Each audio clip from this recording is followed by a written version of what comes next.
Hey guys, tonight we journey back to 1620, to a world where crossing the Atlantic Ocean was not a vacation, not an adventure designed for comfort, and certainly not a journey for anyone who expected to arrive refreshed.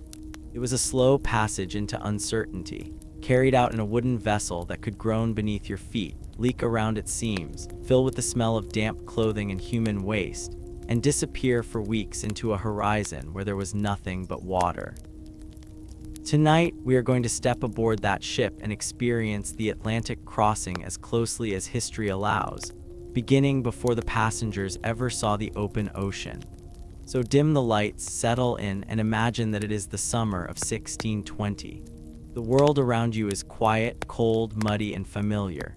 You are standing near the English coast, looking at a ship that is about to carry you farther from home than most people of your time could ever imagine.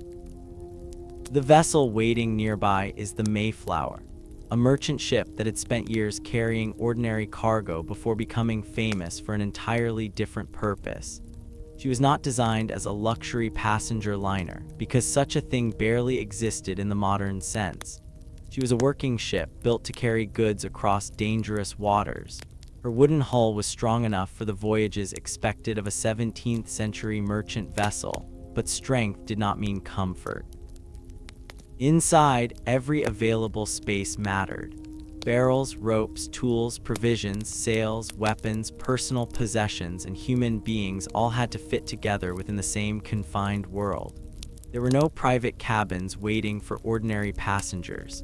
There was no dining room where everyone could sit at polished tables. There were no showers, no toilets resembling anything familiar today, and no reliable way to escape the weather once the ship left land behind. For the people preparing to sail, however, the greatest difficulty was not yet visible. The ocean was still an idea. From the shore, it looked like a broad sheet of moving water, perhaps rough in places, perhaps calm beneath the afternoon sky. Someone unfamiliar with ocean travel could look toward the horizon and imagine that the voyage would simply be a longer version of a coastal journey. But the Atlantic was different. Once the coastline disappeared, the passengers would enter a world where the nearest help might be hundreds of miles away. A broken mast could become a disaster. A serious leak could become a fight against time. A violent storm could separate people from everything they had known, and even when nothing catastrophic happened, the ordinary misery of confinement could continue for weeks.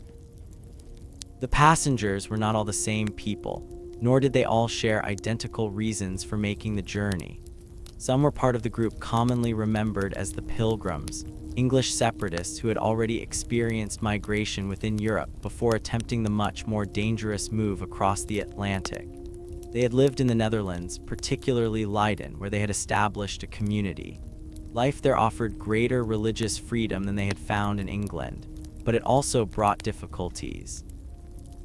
They worried about maintaining their community, supporting their children, and preserving the identity they believed was being threatened by the surrounding society.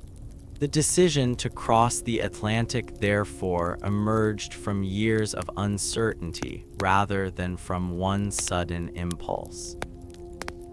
Others connected with the expedition were not members of that religious community.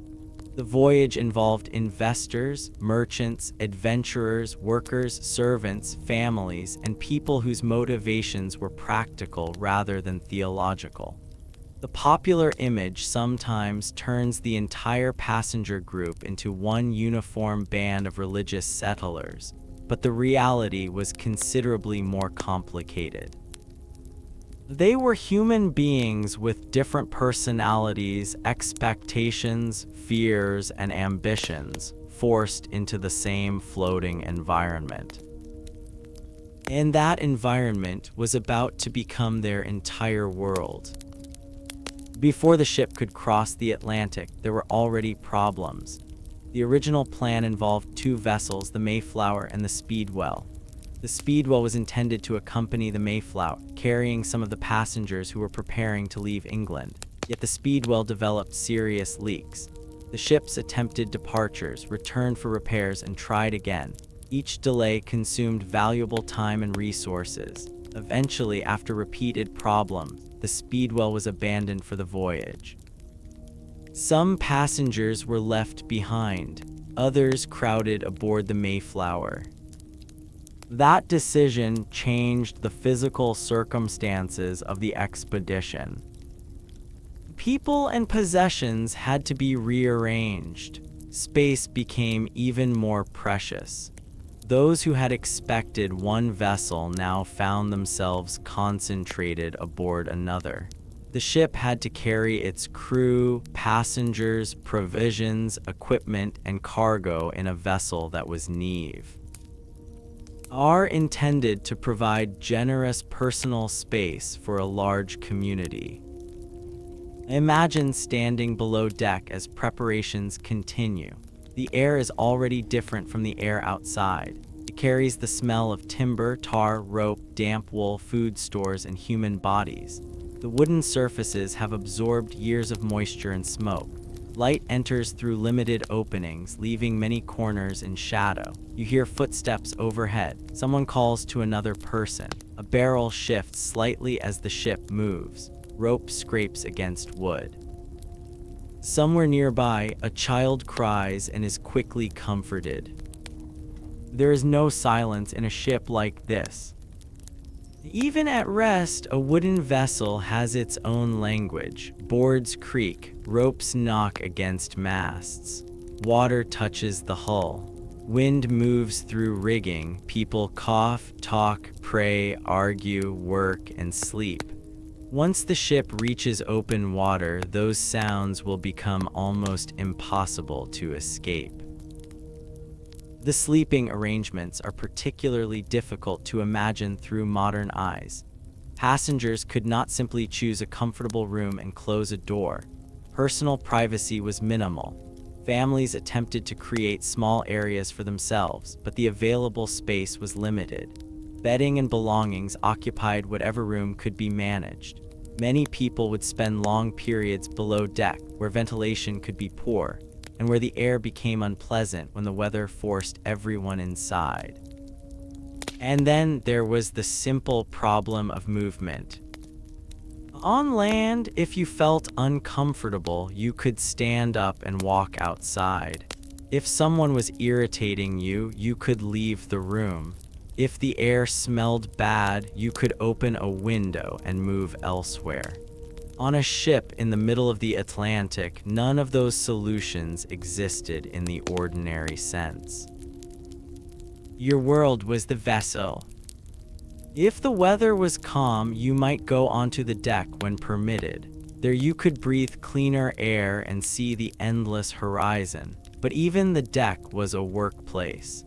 Sailors needed room to handle ropes, adjust sails, inspect equipment, steer the vessel, and respond to changing conditions. Passengers could not simply wander wherever they pleased.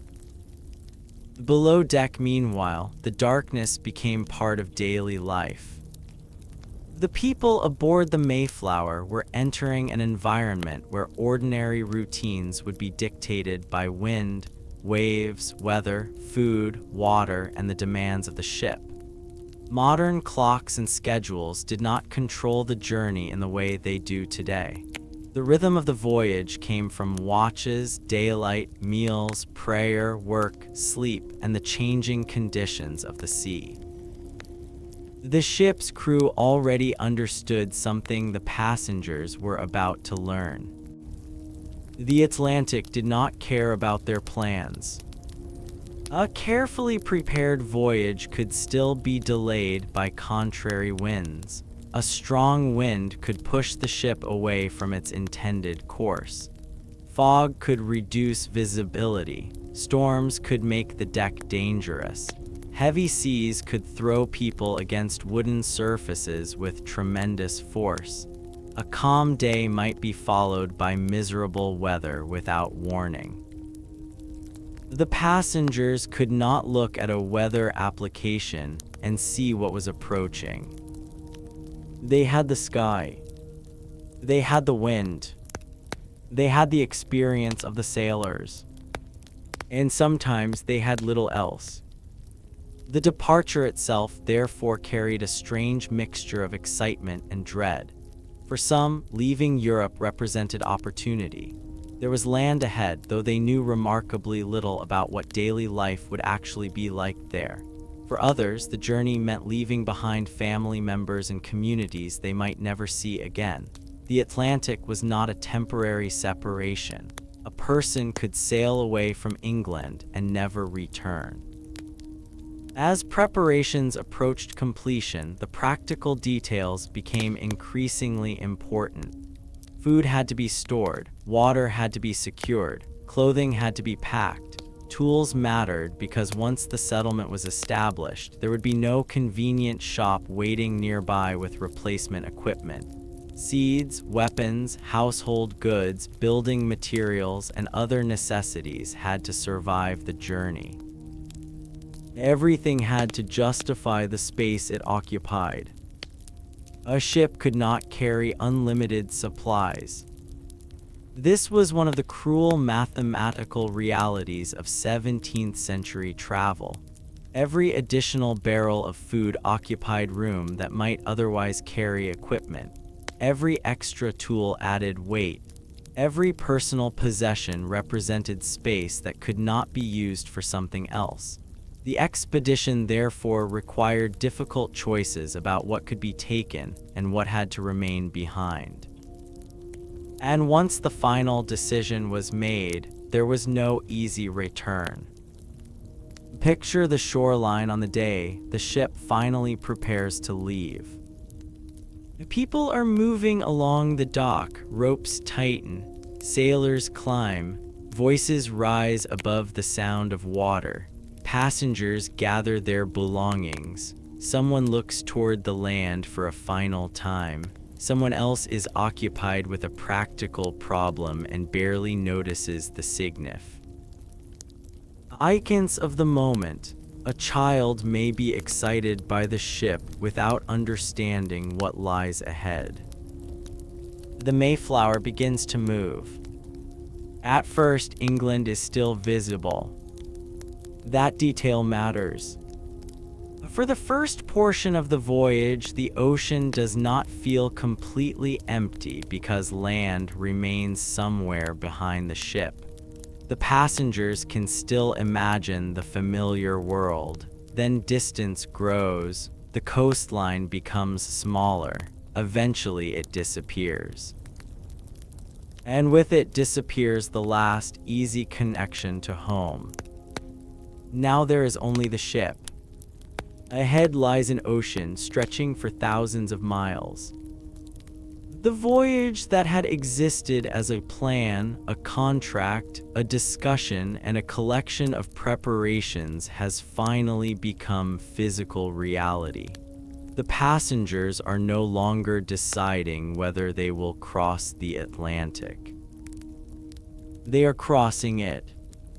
For the first few hours, perhaps even the first day, excitement can still compete with discomfort.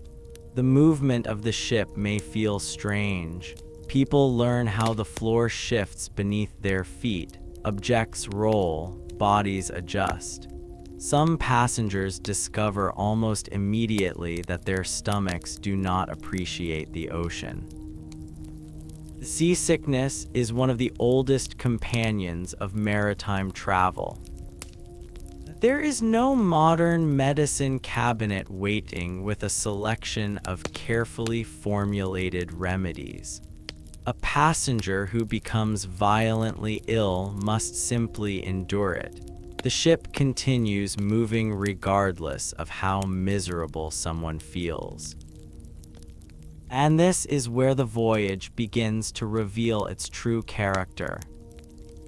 Because the hardest part of crossing the Atlantic in 1620 is not necessarily one dramatic storm. It is the accumulation of small discomforts. The constant movement, the cramped quarters, the smell, the lack of privacy, the limited fresh food. The uncertain weather, the strange noises, the difficulty of sleeping, the anxiety about what might happen next. Each problem by itself might be survivable. Together, over weeks, they could become exhausting. And the Atlantic had only just begun to show them what it could do. As evening approaches, the passengers settle into their first night away from the familiar shore. Above them, the sailors continue their work. The ship rises and falls beneath the darkening sky. Somewhere beyond the hull, waves move endlessly through the darkness. There is no road beneath them. There is no town ahead that can be reached by morning. There is only a wooden ship moving westward through the enormous Atlantic, carrying more than 100 human lives toward a coastline that many of them have never seen. And before they reach that distant shore, the ocean will test almost every assumption they have brought with them. The first night passes without bringing the passengers any real understanding of what lies ahead. The Mayflower continues westward through the darkness, its hull rising and dropping with the long movement of the Atlantic. Below deck, sleep is difficult. The ship never becomes still. A person lying on a mattress or bundled beneath a blanket feels every change in the vessel's motion. When the bow climbs a wave, the body seems to rise with it. When the ship drops into the trough, the stomach follows. Wooden boards complain beneath the strain. Loose objects shift. Somewhere above, footsteps cross the deck, and occasionally the sound of a sailor calling out carries downward through the ship. For those who had never experienced a long ocean passage, this constant movement could be deeply unsettling. On land, the human body expects the ground to remain where it is.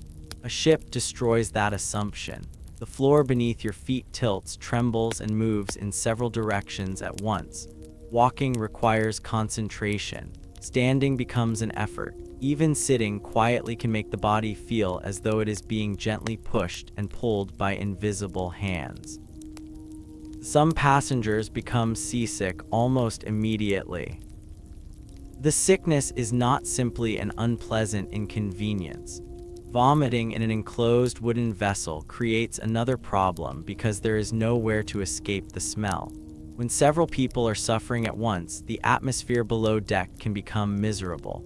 Buckets and containers are used because reaching the deck is not always possible, particularly when the weather is rough. The contents must eventually be emptied, cleaned, or carried away.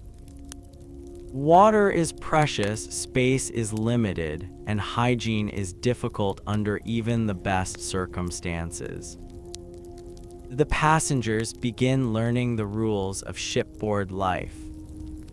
They discover where they are allowed to move. They learn when the crew needs access to particular areas. They learn to hold onto something when the ship rolls. They learn that a doorway or narrow passage can become dangerous when several people try to use it at once. They discover that clothing does not remain clean for long and that dampness is difficult to avoid. Above all, they learn that the sea determines the schedule. A person can intend to sleep, but if the ship changes course, if the wind thens, or if the crew needs assistance, the atmosphere changes. A sailor's life is organized around the vessel's needs rather than individual comfort. The passengers are not simply tourists being carried from one port to another. They are part of a temporary community whose survival depends upon the competence of the crew and the condition of the ship. The Mayflower itself is not a tiny boat. It is a substantial merchant vessel for its period, but its size must be understood in the context of what it carries. The vessel is transporting people, cargo, provisions, equipment, and everything needed for a settlement. Space that sounds generous when described on paper becomes considerably less impressive when filled with human beings and supplies. The lower portions of the ship are especially crowded. Barrels occupy valuable room, boxes are secured against movement. Rope is coiled and stored, tools must remain accessible. Personal belongings are packed as tightly as possible. There are no empty modern hallways. Every section has a purpose. The ship smells of its own existence. Tar and pitch mingle with damp wood. Saltwater enters the atmosphere through the constant spray around the hull. Food stores produce their own odors. Wet clothing hangs wherever passengers can find room. Human bodies add warmth and another layer of smell to the enclosed spaces. The unpleasant reality is unavoidable because there is no modern ventilation system to refresh the air. When the weather permits, going onto the deck becomes a relief. The difference can be remarkable. After spending hours below, a passenger emerges into wind and open sky. The air is cold and sharp. Salt stings the face. The horizon stretches in every direction. The ship's sails rise overhead, their fabric pulling against the wind. Ropes run through blocks and pulleys. The mast towers above the deck, and sailors move with a confidence that comes from experience. For someone accustomed to walking on land, the deck can feel almost impossibly unstable. The wooden surface rises beneath one foot and falls beneath the other. A careless step can send a person stumbling. During rough weather, the danger increases considerably. Sailors must work regardless of the conditions. A sail may need to be shortened. A rope may have to be secured. Equipment can shift. Water may sweep across the deck. The passengers begin to understand why the crew behaves differently from them. A sailor cannot afford to panic every time the ship moves violently. The sea is not an occasional interruption to his life. It is the environment in which he works. The passengers, however, have time to think. And thinking becomes dangerous when there is nothing to distract the mind. Once land disappears, people begin calculating distance in their imagination. How far have we traveled? How many days remain? What if the wind changes? What if the ship leaks? What if someone becomes seriously ill? What if a storm arrives at night? In 1620, uncertainty had no digital solution. There was no precise location displayed on a screen. There was no satellite navigation. There was no weather radar showing a storm approaching from hundreds of miles away. The crew depended upon instruments, observations of the sky and sea, navigational calculations, charts, and experience. The ship's position could be estimated, but estimation was not the same thing as certainty. A navigator might know the intended direction and calculate the ship's progress, yet currents and winds could complicate the journey. The ocean was constantly moving. A vessel could sail for hours and discover that its actual position differed from what its crew expected. For passengers, however, these technical details were largely invisible. They saw only water. Morning came. The first light of day revealed the same endless horizon. That could be psychologically difficult. On land, every morning brings evidence that the world is changing. A road leads somewhere. Trees move past a window. A village appears. Birds fly over familiar fields. a person can measure progress simply by looking around. At sea, the scenery can remain almost identical for days. Water, the sky, the clouds, the ship, nothing else. A passenger could wake after an uncomfortable night, climb toward the deck, and discover that the view looked almost exactly as it had the previous day. The sensation of being trapped inside a moving world could become profound. Yet the voyage had to continue. Meals were another challenge. Fresh food could not remain available indefinitely. Provisions were selected for their ability to survive a long journey rather than for taste or nutritional perfection. Salted meat, dried foods, grains, hard bread, and other preserved supplies were practical because they could last, but preservation came with disadvantages. Hard bread could become unpleasantly tough. Stored food could attract insects or pests. Barrels could develop problems. Water could become stale. Fresh produce was limited and would not remain fresh forever. The diet therefore changed as the voyage continued. At the beginning, there might still be some foods that felt relatively familiar and fresh.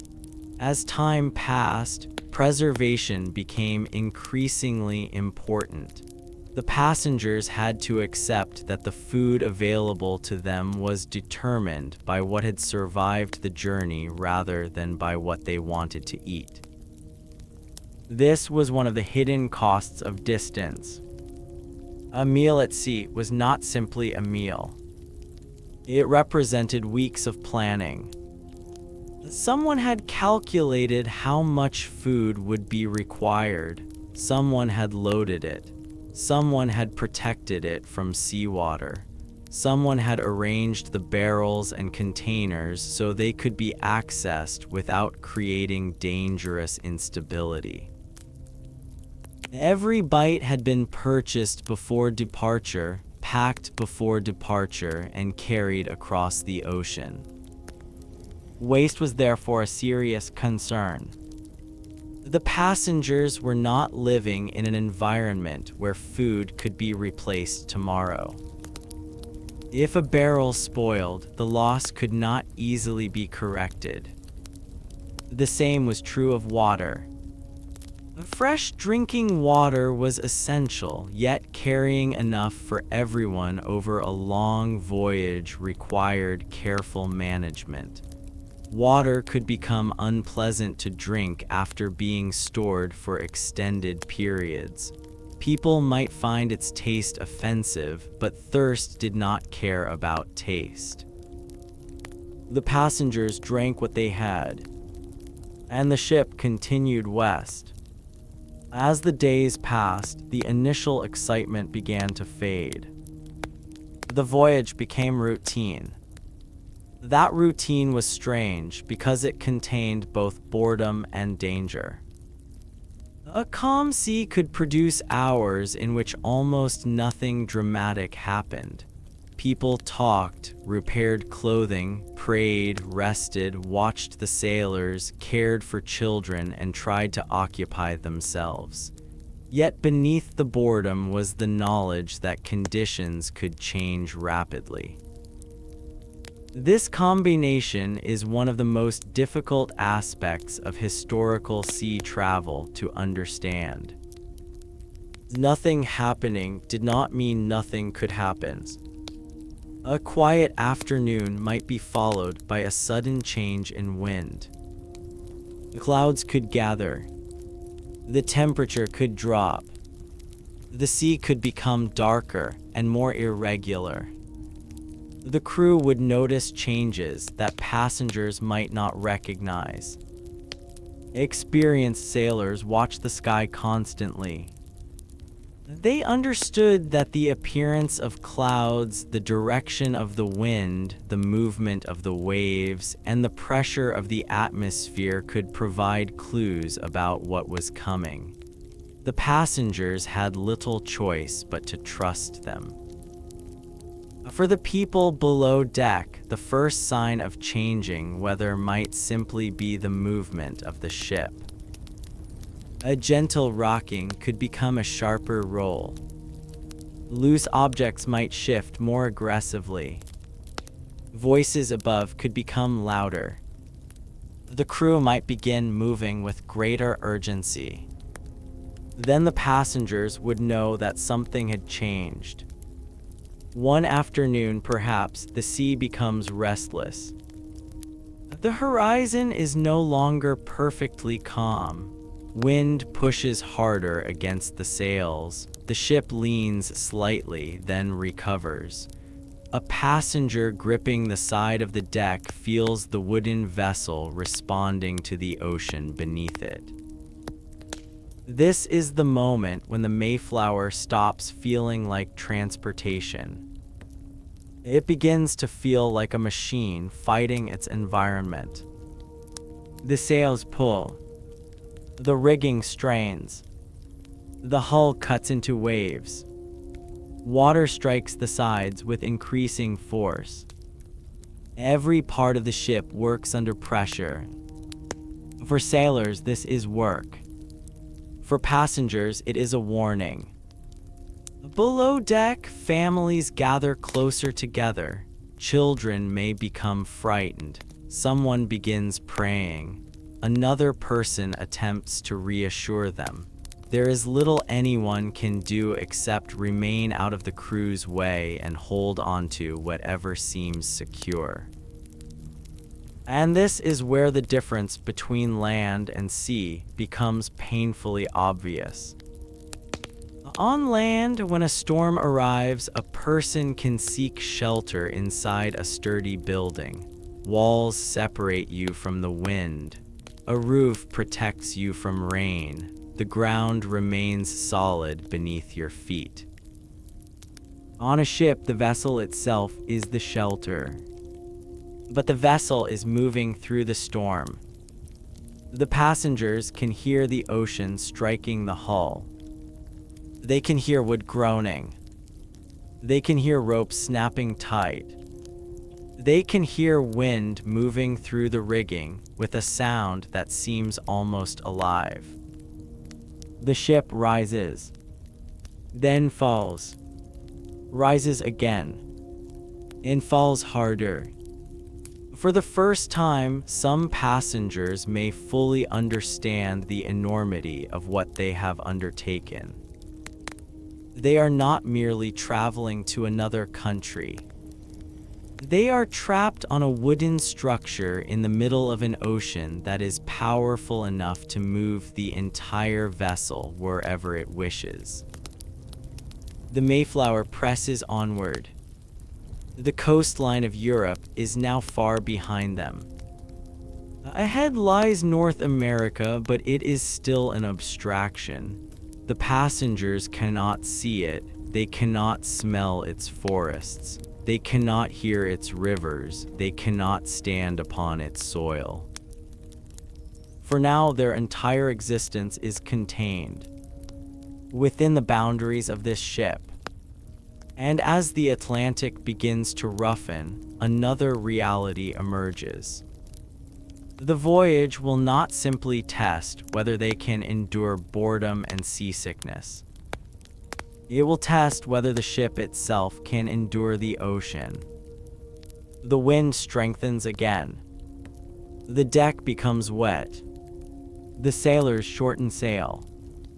Below, passengers hear the change in activity above their heads. Something is coming. And for the first time since leaving Europe, the Mayflower is about to face whether that will make the people aboard question whether this wooden vessel can carry them safely through the darkness ahead. Something is coming. The words would not necessarily have been spoken aloud, but the entire ship seemed to communicate the warning. The sailors moved differently now. Their movements became quicker and more deliberate. A rope was checked again. A sail was adjusted. Someone secured equipment that had seemed perfectly safe only an hour earlier. The passengers noticed these changes because sailors did not waste effort without a reason. Above the deck, the sky had begun to lose its earlier calm. The clouds gathered across the horizon, gradually swallowing the pale light. The wind became colder. The sea, which had previously rolled beneath the Mayflower with a tolerable rhythm, began producing larger waves. The ship climbed each one and descended into the trough beyond it. With every rise and fall, the wooden hull complained. Below deck, the atmosphere changed almost immediately. People who had been talking became quieter. Those who had been resting sat upright. Parents gathered children closer. Belongings were moved or secured. A few passengers tried to continue their ordinary activities, perhaps hoping that the worsening weather would pass quickly. But the ship's movement told another story. The floor no longer seemed merely unstable. It moved with enough force to make standing difficult. A person trying to walk across the cramped interior had to place one hand against a beam or wall for balance. Containers shifted slightly despite being secured. Water dripped from somewhere overhead. The smell of damp wood became stronger. Outside, the sailors were preparing the ship for the storm. For them, this was not simply frightening weather. It was a technical problem that had to be managed. A sailing vessel survived a storm through preparation, seamanship, and luck. The crew could reduce sail to prevent excessive strain. They could alter the ship's heading. They could secure lines and equipment. They could inspect parts of the vessel that were vulnerable, yet no sailor could control the ocean itself. The Mayflower had to accept the conditions. That was the fundamental bargain. The ship could use the wind, but it could not command the wind. It could ride waves, but it could not stop them.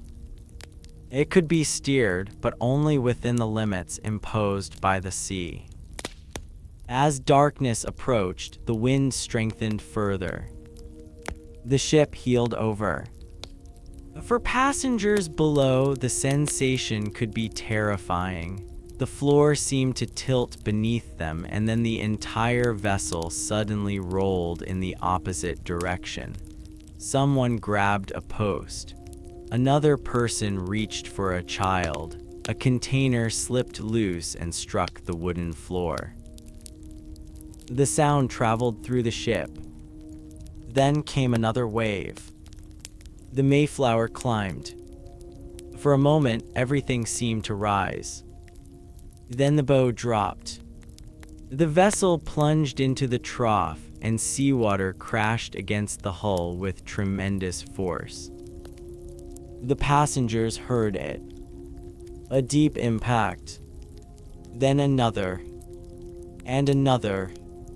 The Atlantic was no longer an abstract landscape outside the ship. It was physically striking the walls around them. The distinction between inside and outside became thin.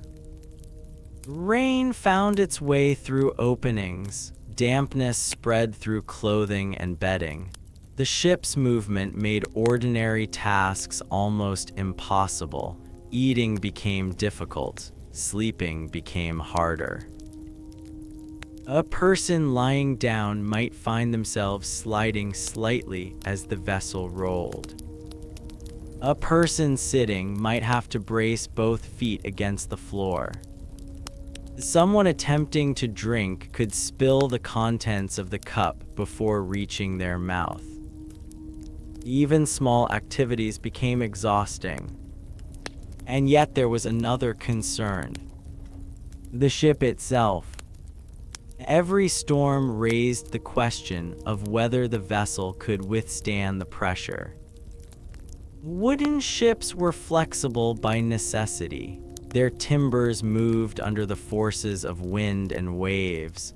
That movement was part of how they survived, but too much strain could cause serious damage. A seam could open, a plank could loosen, a mast could crack, rigging could fail. The passengers knew very little about these technical details, but they understood the consequences. If the ship began taking on water faster than the crew could remove it, everyone aboard was in danger. Pumps therefore became essential. The crew had to monitor the bilge, the lowest interior portion of the ship where water could accumulate. Some water inside a wooden vessel was expected. Rainwater, spray, leaks, condensation, and other sources could contribute to dampness. The important question was whether the amount remained manageable. During severe weather, pumping could become exhausting work. Imagine being a sailor below deck while the ship rolls violently, trying to operate equipment as water moves around your feet. You are already tired from handling sails and ropes. You have slept poorly. The air is damp. The vessel is pitching, yet you cannot simply stop because the water does not stop. This was one of the realities passengers depended upon without fully seeing.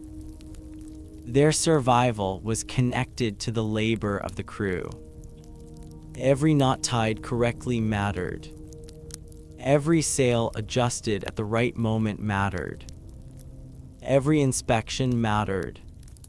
Every bucket of water removed mattered.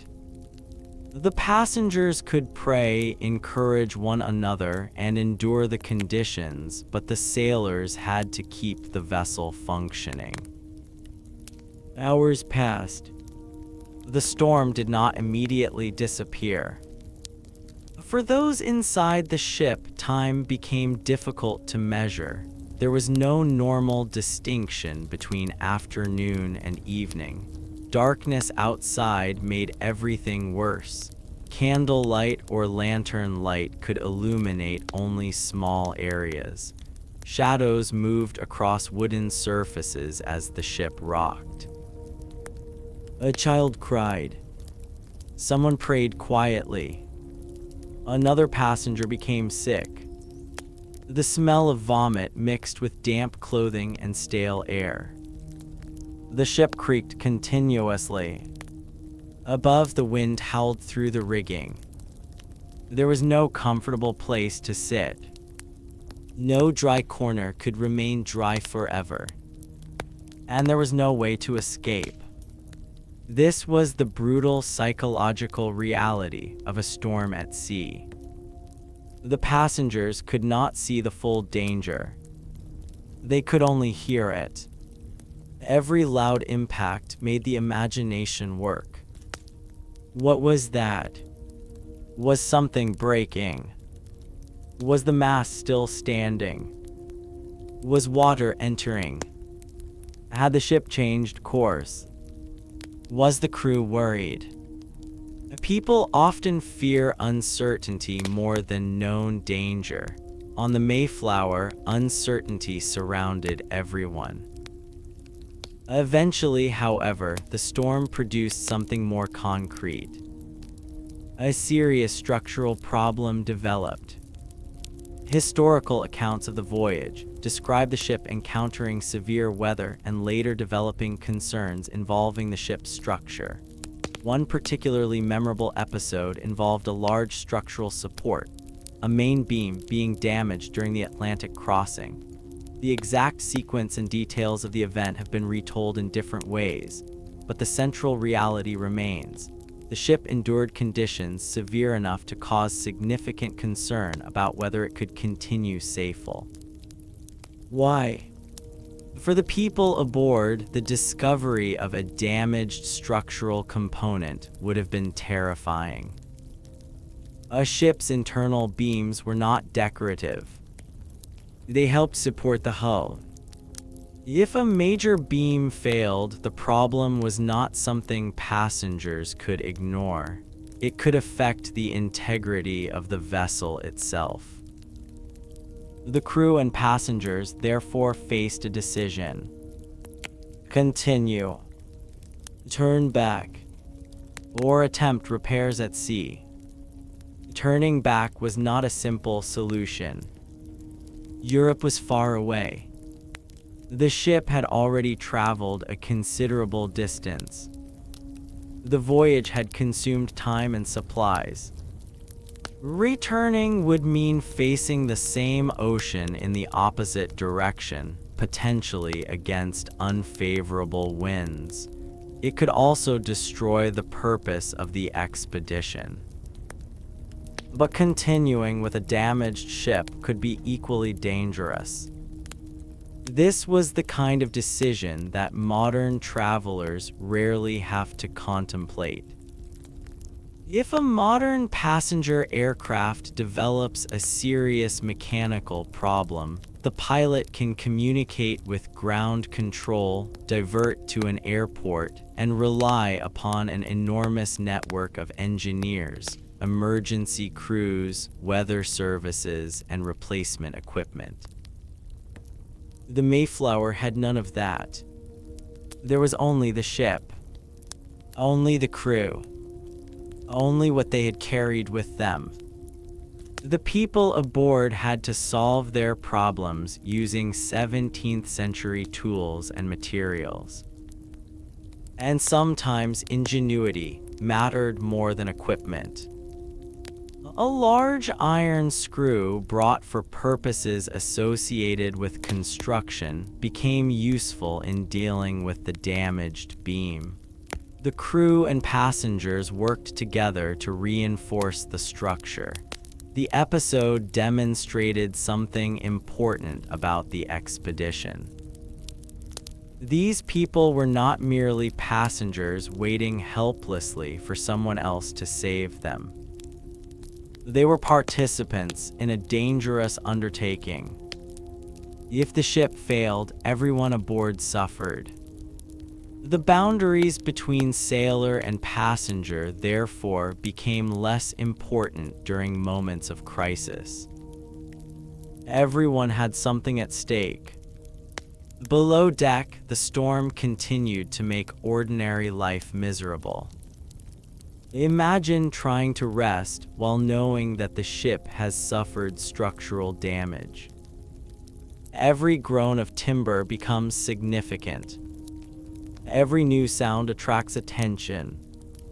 Every unusual movement makes someone look upward. You begin listening to the ship. That may sound strange to a modern person, but experienced sailors did exactly this. A vessel has a character expressed through its sounds. Normal creaking is different from dangerous cracking. Ordinary water movement is different from the sound of a serious leak. The crew had to distinguish between them. The passengers had no such experience. For them, everything sounded alarming. Eventually, the worst conditions began to ease. The wind weakened. The waves gradually lost some of their violence. The ship stopped rolling quite so violently. But relief did not arrive immediately. After a storm, there is often another kind of exhaustion. The people aboard had spent hours or days bracing themselves. The sailors had worked. The passengers had worried. Children had cried. People had been sick. Clothing and bedding had become damp. Food and water had been disturbed. Everyone needed rest. Yet the ship still had to continue. The ocean did not provide a convenient pause for recovery. The Mayflower moved onward. The passengers emerged onto the deck cautiously. The scene they found would have looked strangely beautiful. The sky began opening. Clouds separated. Patches of light appeared across the water. The Atlantic, which had recently seemed almost monstrous, now stretched calmly toward the horizon. The contrast could be unsettling. Only hours earlier, the sea had seemed capable of destroying them. Now it appeared indifferent. That may have been one of the hardest lessons of the voyage. The ocean did not hate them. It did not care about them. It simply existed according to its own forces. Storms came. Storms passed. The Mayflower remained caught between them. The passengers began repairing their lives. Wet clothes were hung wherever possible. Personal belongings were checked. Damaged items were identified. Food supplies were inspected. People cleaned themselves as best they could. The sick were cared for. The dead, if there were losses, had to be mourned. And then the daily routine returned. This was how survival worked. Not through one dramatic act, but through repetition. Wake, eat, work, pray, rest, endure, repeat. The ship continued west. But something had changed among the passengers. The storm had shown them the difference between imagining the Atlantic and experiencing it. Before the voyage, the ocean had been a distance to cross. Now it was a force they had personally felt. They had heard the hull strain. They had watched sailors struggle with the rigging. They had felt the vessel tilt beneath them. They had wondered whether they would survive. And they had learned that even a successful day at sea could not guarantee the next. The Mayflower was still far from its destination. There were no forests of North America visible on the horizon. No familiar landmarks. No harbor. No certainty. Only the westward course. The passengers might have imagined that after surviving the storm, the worst was behind them. But the Atlantic still had another problem waiting. Time. The longer the voyage continued, the more important every barrel became. Food would not last forever. Water would not remain fresh forever. Bodies would not remain healthy forever. And the ship itself would continue aging beneath the pressure of the sea. The voyage had already become longer and more difficult than many had hoped. Ahead lay weeks of uncertainty. And as the Mayflower pushed onward, the passengers slowly discovered that surviving a storm was only one part of the struggle.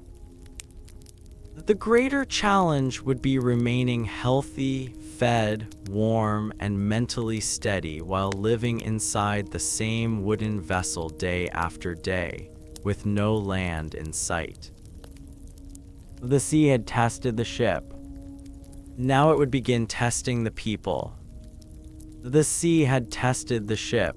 Now it would begin testing the people. The storm had passed, but its effects remained everywhere. The passengers had learned that surviving a dangerous night did not mean waking to comfort the following morning. The Mayflower was still wet, crowded, noisy, and moving constantly beneath their feet. The difference was that the immediate fear had faded, leaving behind exhaustion. People slept whenever they could. Some had spent much of the storm awake. Others had been unable to rest because the movement of the ship made lying down almost impossible. Sailors had worked through the worst conditions, and passengers who had children or sick relatives had remained alert for long periods. When daylight returned, everyone wanted the same thing: rest.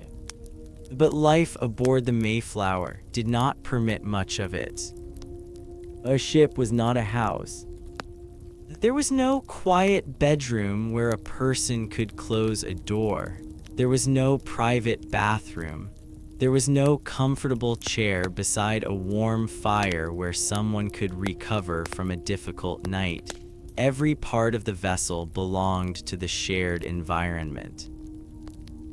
If one person was awake, dozens of others might hear them. If one child cried, the sound traveled. If someone became sick, everyone nearby knew. If the weather changed, the entire community felt it. The passengers had to live with one another's habits, moods, illnesses, and discomforts. That was perhaps one of the most difficult parts of the crossing. Human beings are not naturally designed to spend weeks packed into a confined wooden structure with almost no privacy. On land, even poor families could usually find some separation between themselves and others.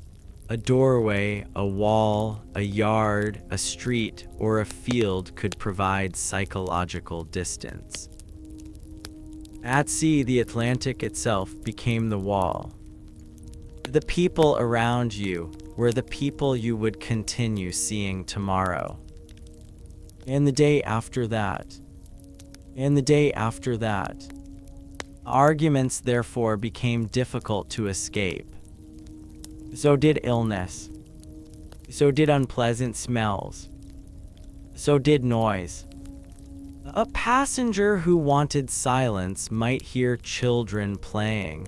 Someone trying to sleep might hear conversation. Someone who felt miserable might become irritated by people who seemed cheerful. Small disagreements could become larger because there was nowhere to go afterward. Yet the passengers also needed one another. That contradiction defined much of the voyage. They were crowded together, but they depended upon one another. Families cared for children. Neighbors helped people who were sick.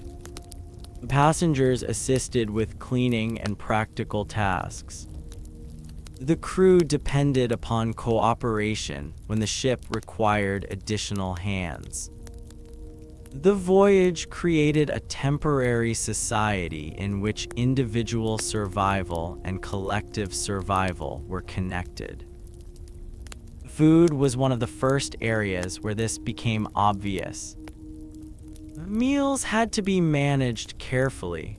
Supplies could not simply be consumed according to appetite. The people aboard needed enough provisions to last until landfall, and no one knew exactly how quickly circumstances might change. A calm voyage could suddenly become a long voyage. Bad weather could delay progress. Unexpected problems could force the ship to alter course. Every delay consumed food. That meant the people aboard had to accept a level of discipline that would feel extraordinary today. You could not simply say, "I am still hungry." There might not be anything else. Preserved food also had another problem. It was monotonous. Imagine eating variations of the same basic provisions for weeks. The novelty disappears quickly. At first, preserved meat might seem perfectly acceptable. Hard bread might be eaten without much complaint. Dried grains might feel practical and familiar. After enough days, however, the same foods become part of the psychological burden. Fresh fruit and vegetables were limited. Fresh meat was not an everyday possibility. There were no supermarkets. There was no fishing guarantee. There was no refrigerator. The passengers had to survive on what had been prepared before departure. This also affected health. People of the 17th century understood that certain foods were valuable, but they did not possess modern nutritional science. They did not know about vitamins in the way we understand them today. They could observe that some foods helped people feel stronger, but they lacked a complete scientific explanation for why. As the voyage continued, the lack of fresh food could become increasingly important. The body was being asked to endure cold, stress, physical inactivity, poor sleep, and the emotional strain of uncertainty while receiving a limited diet. The sea offered little opportunity for recovery. Then there was water. A modern traveler can drink whenever they are thirsty. On the Mayflower, water was a stored resource. It had to be carried. It had to be protected. It had to be distributed. And it had to last. The quality of stored water could deteriorate. People accustomed to fresh springs and wells would notice the difference immediately. But unpleasant water was still water. When thirst arrived, people drank. The ship's stores were therefore constantly in the background of everyone's mind. How much remained? How long until land? Would the voyage be delayed? Would there be enough? These questions were not theoretical. They were survival questions.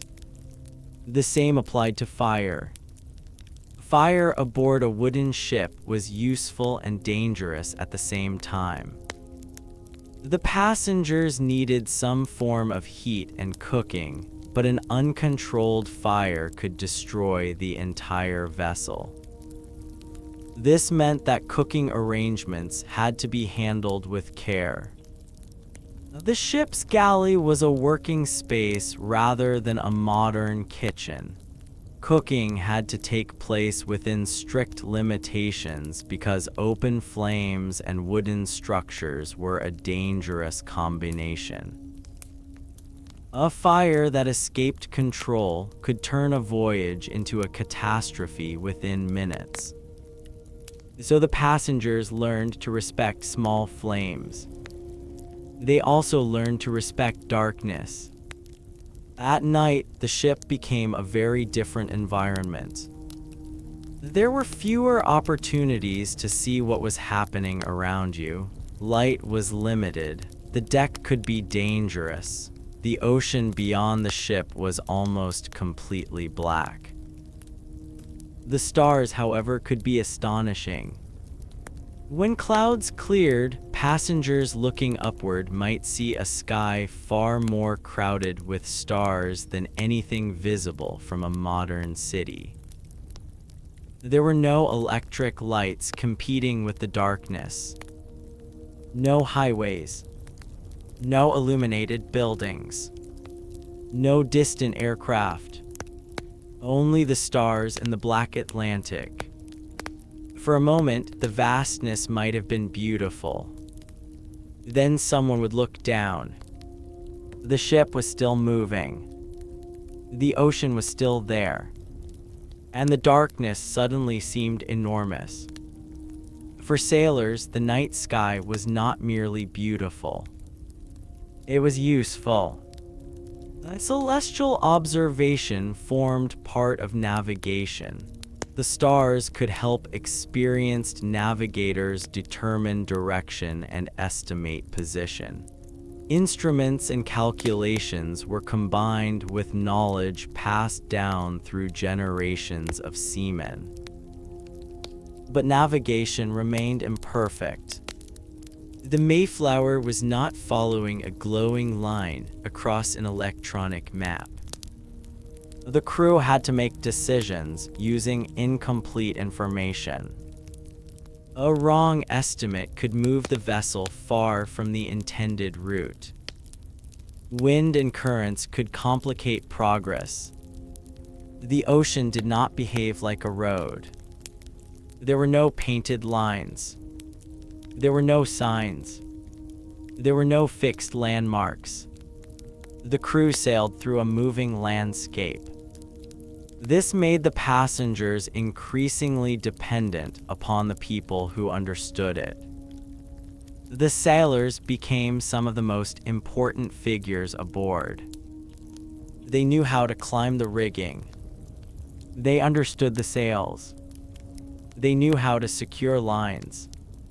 They could recognize changes in the weather. They knew how to operate the ship.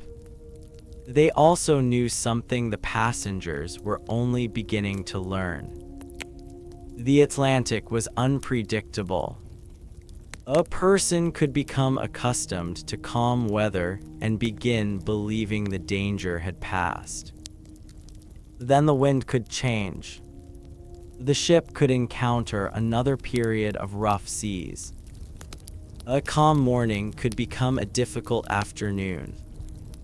The Mayflower's crew therefore continued their work even when the passengers relaxed. Their attention could never completely disappear. The ship required constant maintenance. Wooden vessels demanded care. Ropes wore down. Sails required inspection. Timbers had to be monitored. Water accumulated. Equipment could break. Everything aboard was exposed to salt, moisture, wind, friction, and constant movement. Nothing remained new for long. The passengers gradually began participating in this world of maintenance. Some helped with simple tasks. Others repaired clothing. Children were kept occupied. Families organized their possessions. People tried to create small routines. Routine was important because it gave structure to an experience that otherwise felt endless. Morning came. Work happened. Meals were taken. Prayer might follow. People talked. Children played when conditions allowed. People rested. Then darkness came, and the cycle repeated. After several days, the voyage could begin to feel strangely timeless.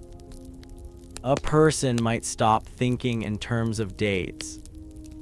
Instead, they thought about weather, meals, sleep, the last time they had seen land, the next time they might see land. The question of arrival became a constant background thought. When will we get there? That question would become increasingly important because the original journey was not unfolding exactly as a modern person might imagine.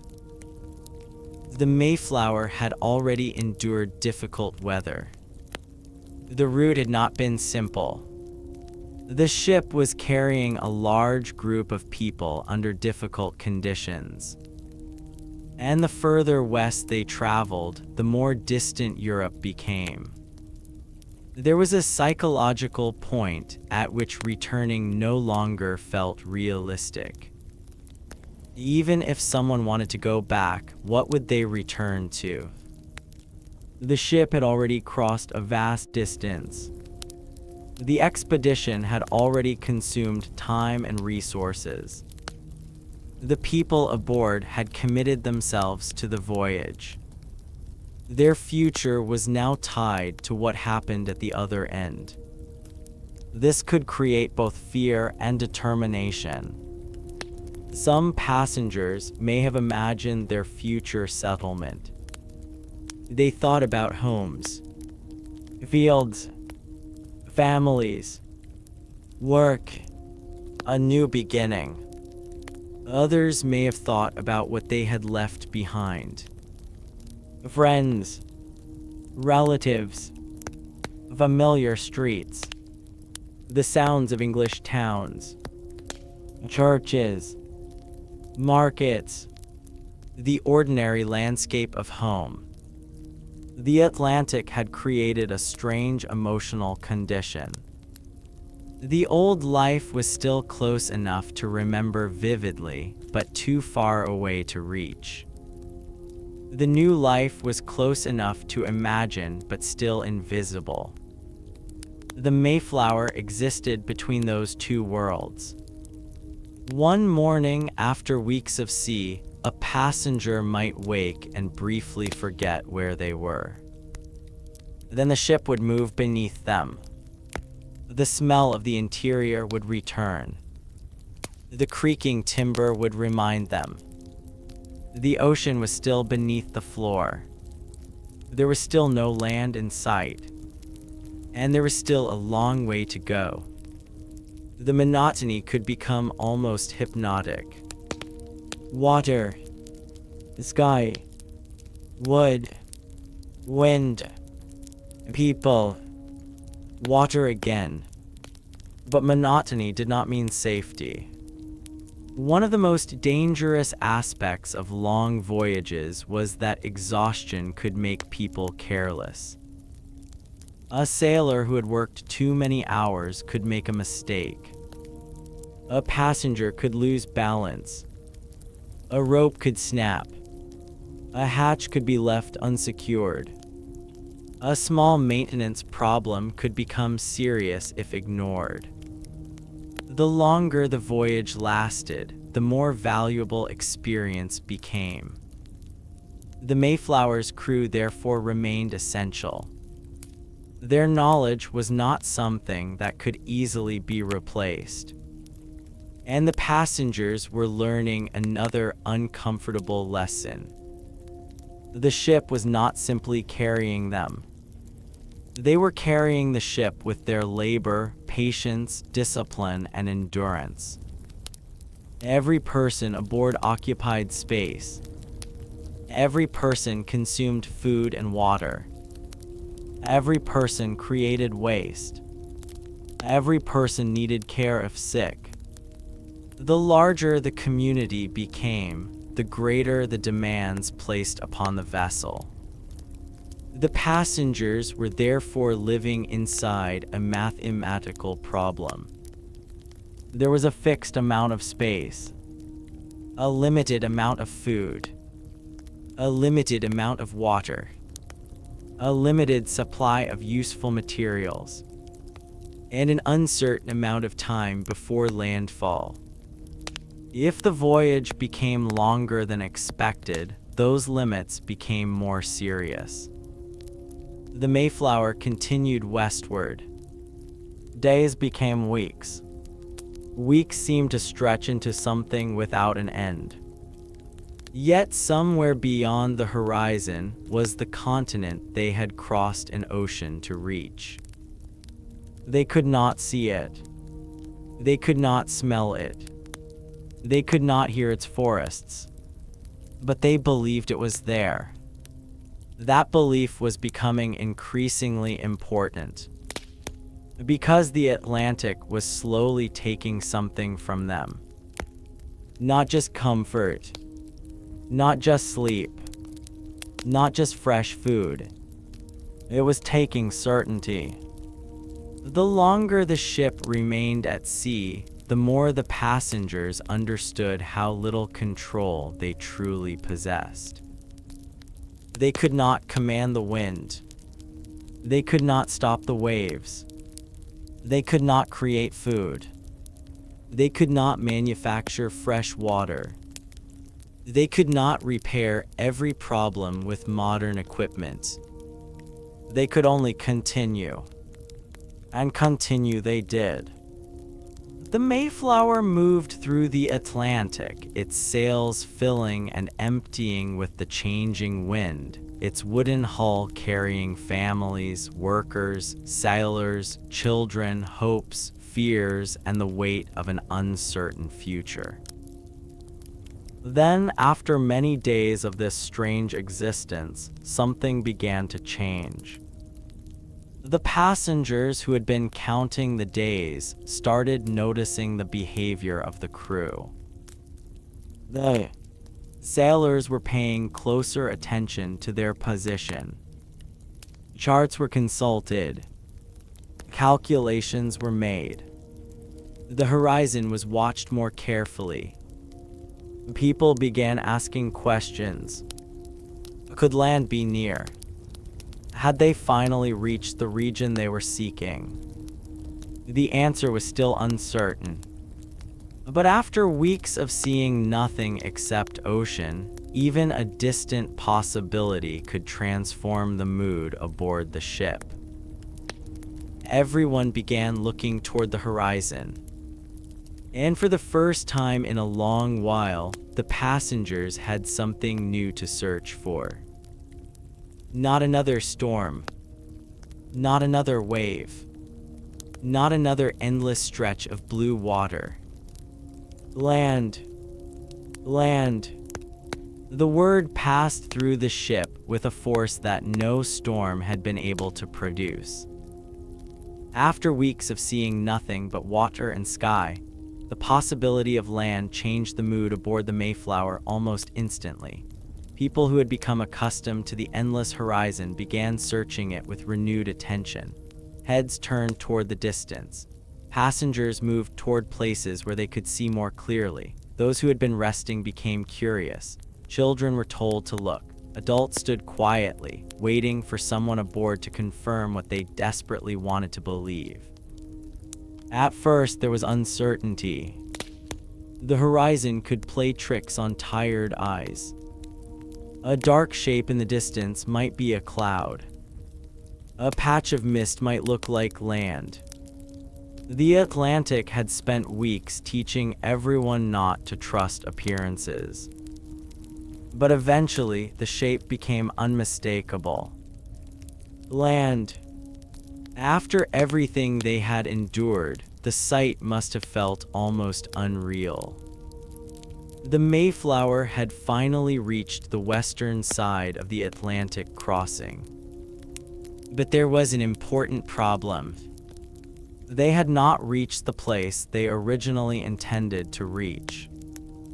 The passengers had been expecting to establish their settlement somewhere farther south, within the broad region then associated with the Virginia colony. Their intended destination was not simply North America in the vague sense. There was a particular area they hoped to reach, and the voyage had been planned around getting there. Instead, in November 1620, the Mayflower approached Cape Cod. This changed everything. For a modern person, seeing land after an ocean voyage might create the assumption that the difficult part was finished. For the passengers aboard the Mayflower, it was not. Seeing land was only the beginning of another problem. Where exactly were they?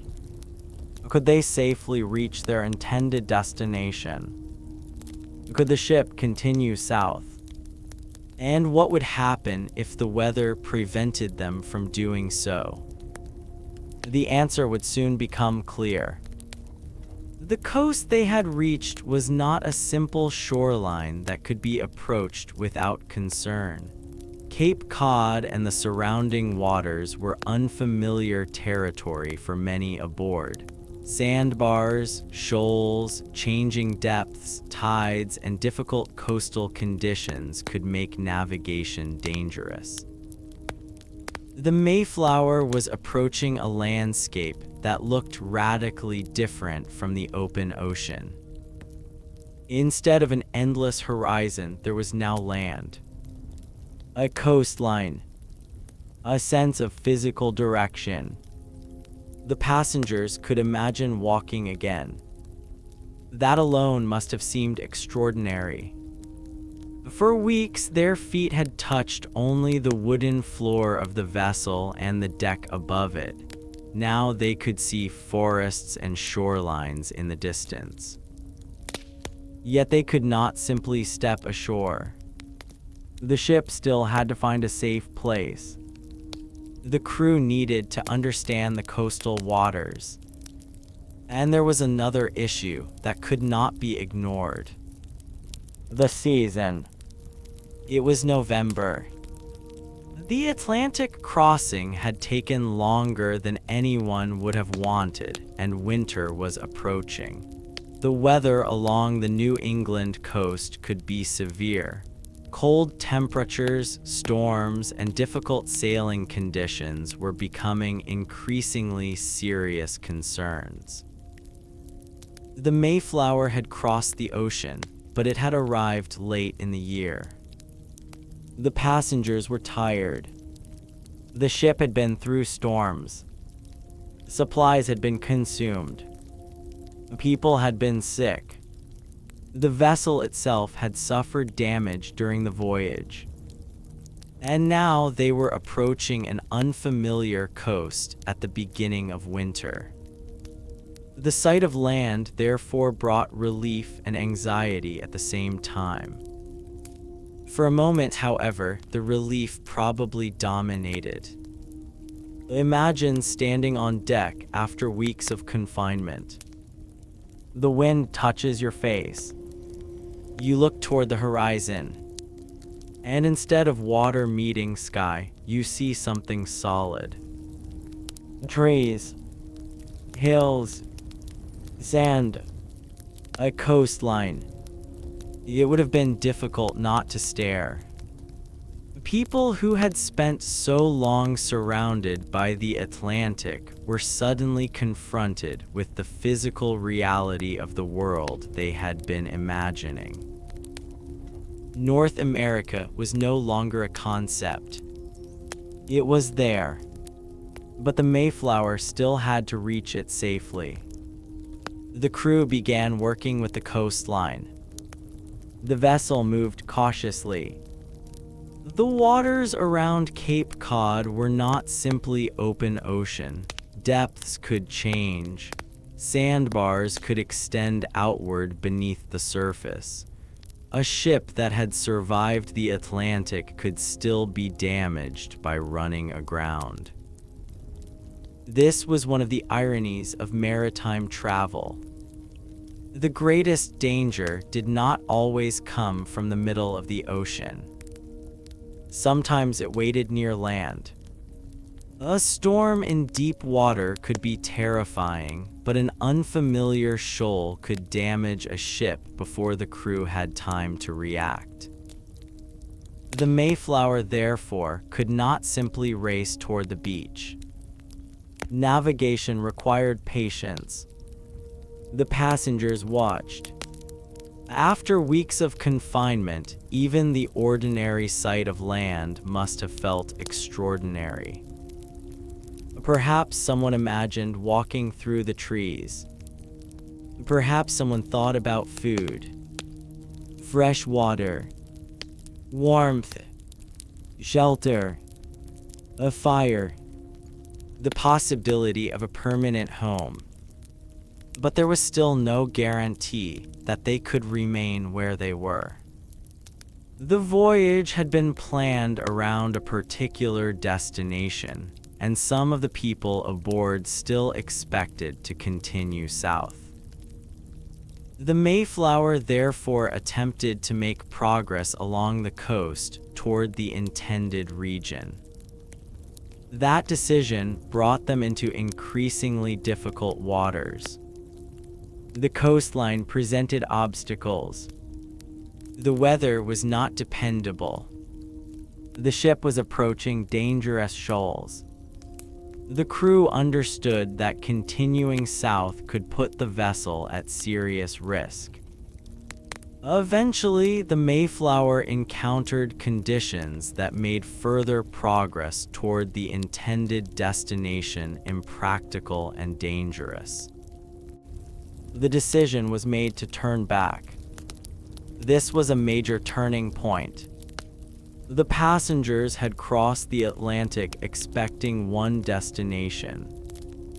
They had arrived somewhere else. Now they had to accept the possibility that the place where they would establish their community would be determined not by the original plan, but by what the ship could safely reach. That difference is important. History sometimes looks neat when described afterward. A group leaves England. A ship crosses the Atlantic. They arrive at Plymouth. A settlement begins. But the people living through those events did not know the ending. They did not know that the place they had reached would become historically famous. They did not know how many would survive. They did not know what relationships would develop. They did not know how their decisions would be remembered centuries later. They only knew that they were standing on the edge of an unfamiliar continent with winter approaching. And they had to make decisions immediately. The Mayflower returned toward the safer waters around Cape Cod. Eventually, the ship anchored in the area now associated with Provincetown Harbor. For the passengers, this was a remarkable moment. The anchor went down. The ship stopped moving. After weeks of constant motion, the sudden stillness must have felt strange. The floor beneath their feet no longer rose and fell with the same rhythm. The vessel remained relatively stationary. And outside was land. The passengers could finally begin thinking about going ashore. But going ashore did not mean walking into a ready-made settlement. There were no houses waiting. No prepared roads. No grocery stores. No warm rooms. No established community built specifically for them. There was simply the landscape. And the landscape was approaching winter. This was not the gentle beginning that a modern imagination might create. The people aboard were not arriving at a prepared colony where someone would hand them keys to a house.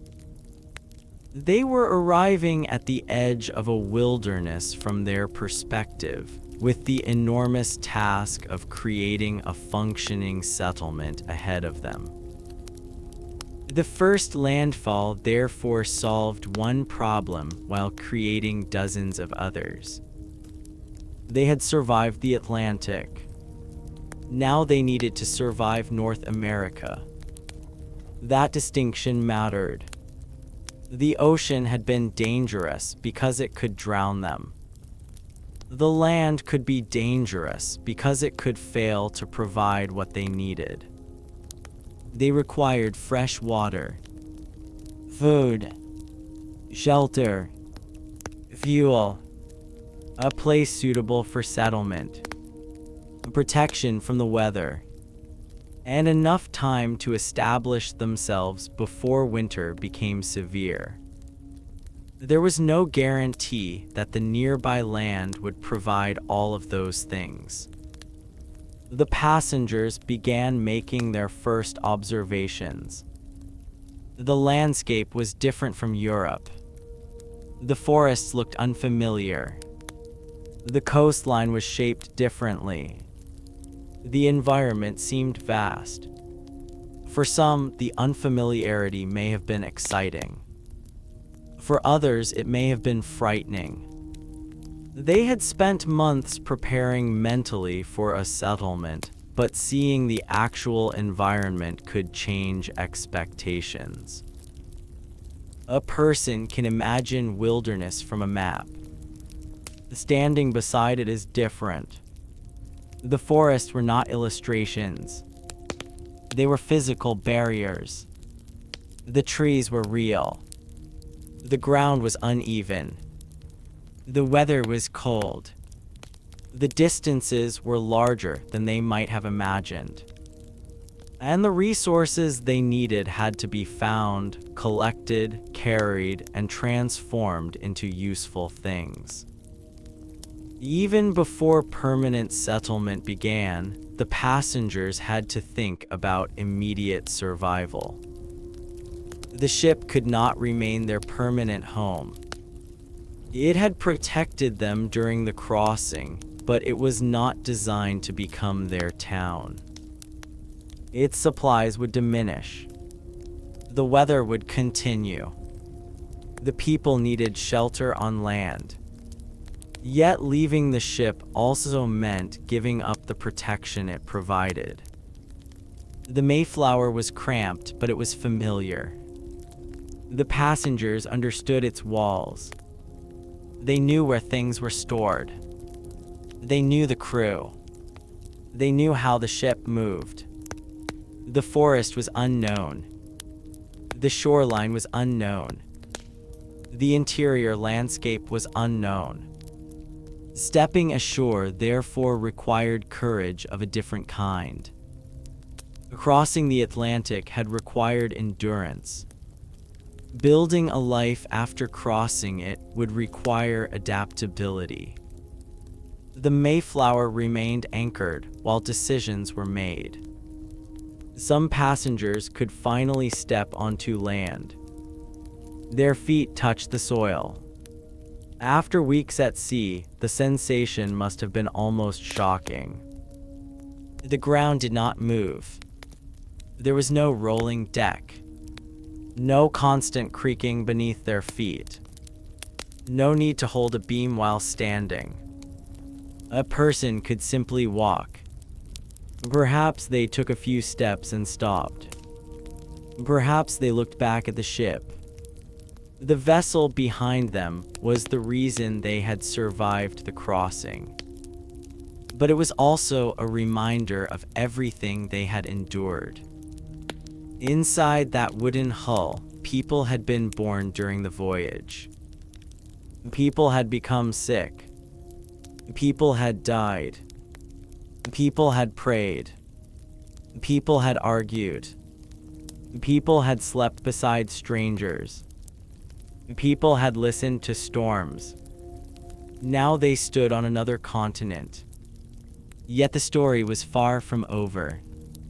In fact, one of the most difficult chapters was about to begin. The passengers still had to determine where they would settle permanently. The location they had reached was not necessarily the place where they intended to establish their colony. They needed to explore. They needed to understand the coastline. They needed to find a suitable harbor. They needed fresh water and a defensible place to live. They also needed to consider the people who already inhabited this land. The continent was not empty. This was not an untouched wilderness without human history. Indigenous peoples had lived across the region for generations. They had their own communities, languages, political relationships, trade networks, agricultural practices, traditions, and knowledge of the environment. The English newcomers were entering a landscape that already belonged to other human societies. That reality would become central to what happened next.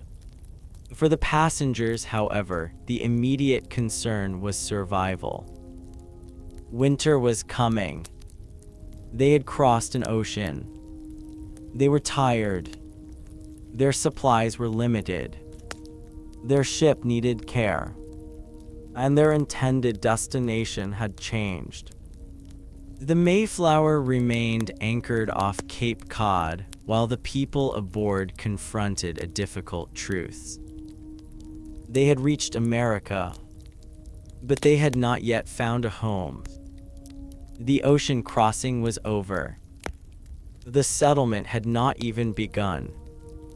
And somewhere beyond the shoreline, beneath the cold autumn sky, the next stage of their struggle was already waiting.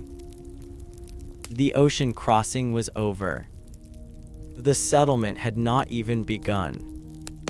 And somewhere beyond the shoreline, beneath the cold autumn sky, the next stage of their struggle was already waiting. For the people aboard the Mayflower, the first hours near Cape Cod were filled with a strange combination of relief and uncertainty. They had finally escaped the endless movement of the Atlantic, but they had not escaped danger. The ship was anchored in unfamiliar waters, winter was approaching, and the land around them had to be understood before it could become a place to live. The first challenge was simply knowing where they were. The passengers had expected to establish themselves farther south, but the ship had reached Cape Cod instead. The coastline was unfamiliar to many of them, and the navigational conditions made further travel risky. Sandbars and shallow water could threaten the vessel. The weather could change quickly. The crew had already learned that the Mayflower was not invulnerable. The people aboard therefore had to explore before making a permanent decision. Small boats became extremely important. The ship could not simply move close to every part of the coast. Smaller craft could travel through shallower water and allow groups of men to examine the shoreline, search for resources, and determine whether a particular location was suitable for settlement. For passengers who had spent weeks enclosed inside a ship, stepping into a smaller boat must have produced a peculiar sensation. The Mayflower had seemed cramped. Now the smaller boat felt exposed. The ocean was still beneath them. The wind still mattered. The coastline was closer, but the dangers of water had not disappeared. They rowed toward land. The sound of the oars entering the water would have been simple and repetitive. Dip. Pull. Lift. Again. The enormous Atlantic crossing had been powered by sails, but now progress depended upon muscle. As the boat approached the shoreline, details emerged. The land was no longer a distant silhouette. Trees became individual trees. Rocks became visible. The shape of the beach became clearer. They could see places where water entered the land. They could examine the soil. They could look for signs of fresh water. They could search for food. And perhaps most importantly, they could look for evidence of people. Because the land was not empty. Indigenous communities had lived throughout the region for generations. The English newcomers were not discovering an uninhabited continent. They were entering an established human landscape whose history stretched far beyond the arrival of the Mayflower. The newcomers had limited knowledge of the specific people they might encounter.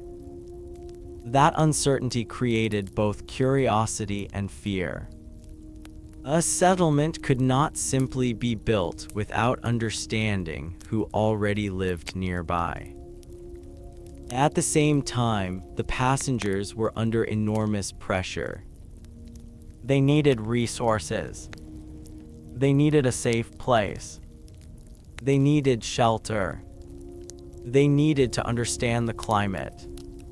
And they needed to do all of this while winter approached. The first exploration parties therefore became practical missions rather than leisurely excursions. They searched for fresh water. They examined the land. They looked for food. They investigated potential places for settlement. And they encountered evidence that indigenous people had already been using the area. This included signs of habitation and cultivation. For the English settlers, such evidence was an important reminder that the land had a history before their arrival. The explorers did not always understand what they were seeing.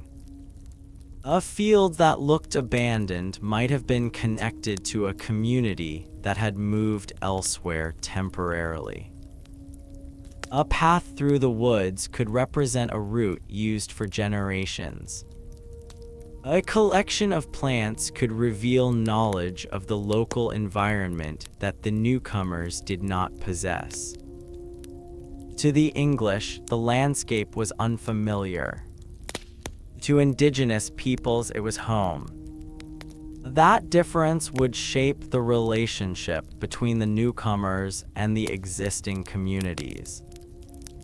For the moment, however, the explorers had immediate practical concerns. Food. The Atlantic crossing had consumed provisions. The passengers could not depend entirely upon what remained aboard the ship indefinitely. They needed to find additional resources. During one of the early explorations, the English encountered stored food supplies and other signs of indigenous activity. The events surrounding these encounters were complicated, and later histories sometimes simplified them. What matters for understanding the experience is that the newcomers were already interacting with a landscape shaped by people who had lived there long before the Mayflower arrived. The settlers also encountered corn, or maize, which was unfamiliar in its importance to many Europeans. This crop would become extremely important to the survival of the colony. But knowing that a crop existed was not the same as knowing how to cultivate it successfully. Agriculture requires knowledge. Which soil is best? When should seeds be planted? How deep should they go? How much moisture is required? Which weeds must be removed? Which pests threaten the plants? How should the harvested crop be stored? Indigenous peoples of the region had developed sophisticated agricultural knowledge over generations. The English newcomers did not possess that same environmental knowledge. They would need to learn. This was one of the deeper realities of settlement. The settlers had brought tools, weapons, clothing, religious beliefs, and agricultural expectations from Europe. But they had not brought the entire ecosystem of Europe with them. The plants and animals were different. The climate was different. The growing season was different. The forests were different. Even familiar activities could require unfamiliar techniques. A person who knew how to farm in England could still struggle to farm in New England. A person who knew how to build a house in England could still discover that local materials and weather required different approaches. A person accustomed to European food could discover that the environment offered resources they did not know how to use. The continent demanded adaptation. Meanwhile, the Mayflower remained offshore. The ship was still home. That created another complication. Every exploration party had to return to the vessel. The ship therefore functioned as a base of operations. Passengers could sleep aboard. Supplies remained aboard. Tools remained aboard. The crew could continue maintaining the vessel. But this arrangement could not last forever. The ship had crossed thousands of miles and now faced another problem: winter. The colder months would make life increasingly difficult. The passengers needed permanent shelter. The Mayflower could protect people from some of the elements, but it was crowded and unsuitable as a long-term settlement for the entire group. The ship's limited space became even more obvious now that land was within reach. People wanted to stretch their legs. They wanted to build. They wanted fires. They wanted rooms. They wanted a place where families could establish some degree of privacy. But building a settlement required choosing the right location. A harbor was important. Fresh water was essential. Wood was needed for construction and fuel. The land needed to support agriculture. The site needed some degree of protection from weather. And access to the water mattered because the settlers remained connected to the Mayflower and maritime supply routes. The search therefore continued. Exploration parties traveled farther. They examined the coast. They followed streams. They moved through woods. They encountered unfamiliar plants. They watched for signs of wildlife. The landscape must have seemed both beautiful and intimidating. The forests were dense in places. The ground could be difficult to cross. The cold air carried a sharpness that reminded them that the season was changing. Back aboard the Mayflower, the passengers waited. Waiting was another part of the experience. They could not know exactly what the explorers would find. They could not know when a final decision would be made. They could only listen to reports. Perhaps a group returned with food. Perhaps another returned with disappointing news. Perhaps someone described a promising harbor. Perhaps someone described difficult terrain. Each report changed the atmosphere aboard. The passengers had already learned that plans could change. They had intended to settle farther south. They had been forced to stop at Cape Cod. Now they had to build a future around circumstances they had not originally expected. Eventually, attention turned toward the possibility of moving toward a suitable location farther along the coast. The search eventually brought them toward the area that would become Plymouth. The name would later become famous. But at this moment, it was simply a potential place to survive. The settlers did not know what the future would make of it. They knew only that the site offered advantages. There was a harbor. There was access to water. There was land suitable for settlement. There were resources nearby. And there were indications of previous indigenous use of the area. But the decision to settle there was not free of complications. The environment had already demonstrated its harshness. The season was late. The people were tired. The colony lacked the infrastructure that would make life easier. Everything had to be built. A settlement is not created simply because people stand on a piece of land. Homes must be constructed. Food must be obtained.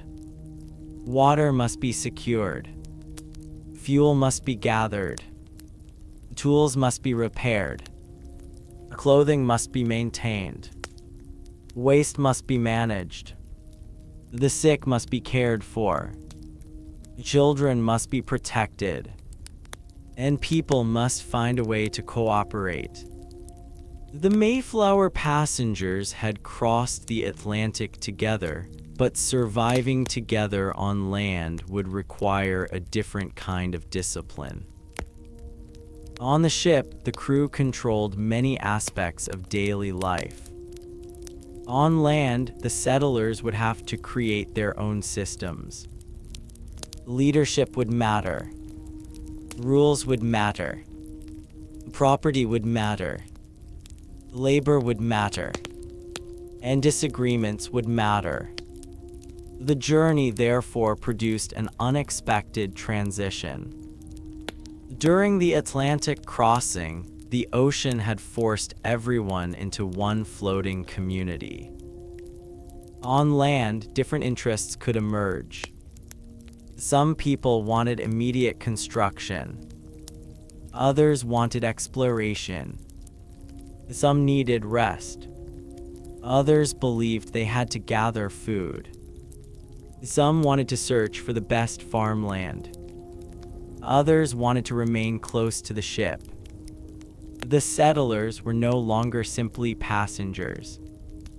They were becoming a colony. That transformation was beginning before a permanent town even existed. And there was another issue that would soon become impossible to ignore. The settlers had arrived with expectations based on their agreements and plans before the voyage. But because they had landed outside the region originally contemplated in their arrangements, questions arose about how the community would govern itself. They were no longer simply arriving at a place where an existing colonial authority would automatically solve every problem. They needed a system of self-government. This would contribute to one of the most famous documents associated with the voyage, the Mayflower Compact. But before political ideas could become reality, the settlers still needed to survive the winter. The cold was coming. The ship could not remain their permanent home. The forests could not be conquered by optimism. The soil would not automatically produce food. And the ocean that had nearly broken them was now behind them, but it still mattered. The Mayflower was their connection to the wider world. Its cargo still mattered. Its tools still mattered. Its sailors still mattered. Its presence provided security. Yet the ship was also aging. It could not remain indefinitely. The passengers therefore began preparing to establish themselves on shore. Trees would need to be cut. Wood would need to be shaped. Houses would need to rise. A settlement would need to appear where there had previously been no English town. The work would be slow. The conditions would be cold. And the people doing the work were already weakened by months of travel. They had crossed an ocean. They had survived storms. They had endured cramped quarters. They had lived on preserved food. They had watched people become ill. Now they had to turn all that endurance into a functioning community. As the first groups prepared to explore the area around Plymouth more thoroughly, the settlers were beginning to understand something that had not been obvious when they first left England. Crossing the Atlantic had never been the final goal. It had only been the doorway. The real test was what happened after the ship stopped moving. The Mayflower had carried them to the edge of a new world. Now they had to build a life in it. And as the first explorers moved deeper into the unfamiliar landscape, they would encounter evidence that would force them to confront an uncomfortable reality. They were not alone. Someone had been here before them. Someone knew this land far better than they did. And eventually, the strangers from the ship would have to meet the people whose homeland they had entered. They were not alone. Someone had been here before them. Someone knew this land far better than they did. And eventually, the strangers from the ship would have to meet the people whose homeland they had entered. For the settlers aboard the Mayflower, this reality was becoming increasingly clear. The landscape around them might appear empty when viewed from the ship, but the absence of houses did not mean the absence of people. Paths, cultivated areas, abandoned settlements, food stores, and other traces revealed that the region had a human history far older than the arrival of the English. The settlers did not yet understand that history. They were looking at the land through the eyes of newcomers. The indigenous people of the region saw something entirely different. They knew the rivers. They knew the forests. They knew where fresh water could be found. They understood the seasonal movement of animals. They knew which plants were useful. They knew which areas could be cultivated. They knew the coastline and its dangerous waters. The English had arrived with a ship full of tools and provisions, but the people already living in the region possessed something equally valuable. Knowledge. That knowledge had been built over generations. The settlers would soon discover how much they needed it. But before that relationship developed, the English had to survive their first winter. The first months were brutal. The people who had crossed the Atlantic were already exhausted when they reached the coast. They had spent weeks in cramped conditions, endured storms, eaten preserved food, and lived with limited sanitation. Some were already sick when they stepped onto the land. Now they faced cold weather. Their bodies had little time to recover. The settlement itself was still incomplete. Homes were not ready. Supplies had to be moved. Wood had to be cut. Food had to be found. The work was physically demanding, and every task exposed people to the weather. The cold of New England was different from what many of them had experienced at sea. On the ship, the walls at least offered some protection. On land, unfinished structures allowed wind to enter. Smoke from fires could fill poorly ventilated spaces. Damp clothing remained difficult to dry. People had to sleep while the temperature dropped outside. The settlers had imagined a new beginning. Instead, their first months were becoming a struggle for basic survival. The Mayflower remained an important source of shelter and supplies, but the passengers could not depend upon it forever. They had to establish themselves on land. Construction therefore became urgent. Trees were cut. Timbers were shaped. Structures began to rise. Every piece of wood required labor. A tree did not become a wall simply because someone wanted it to.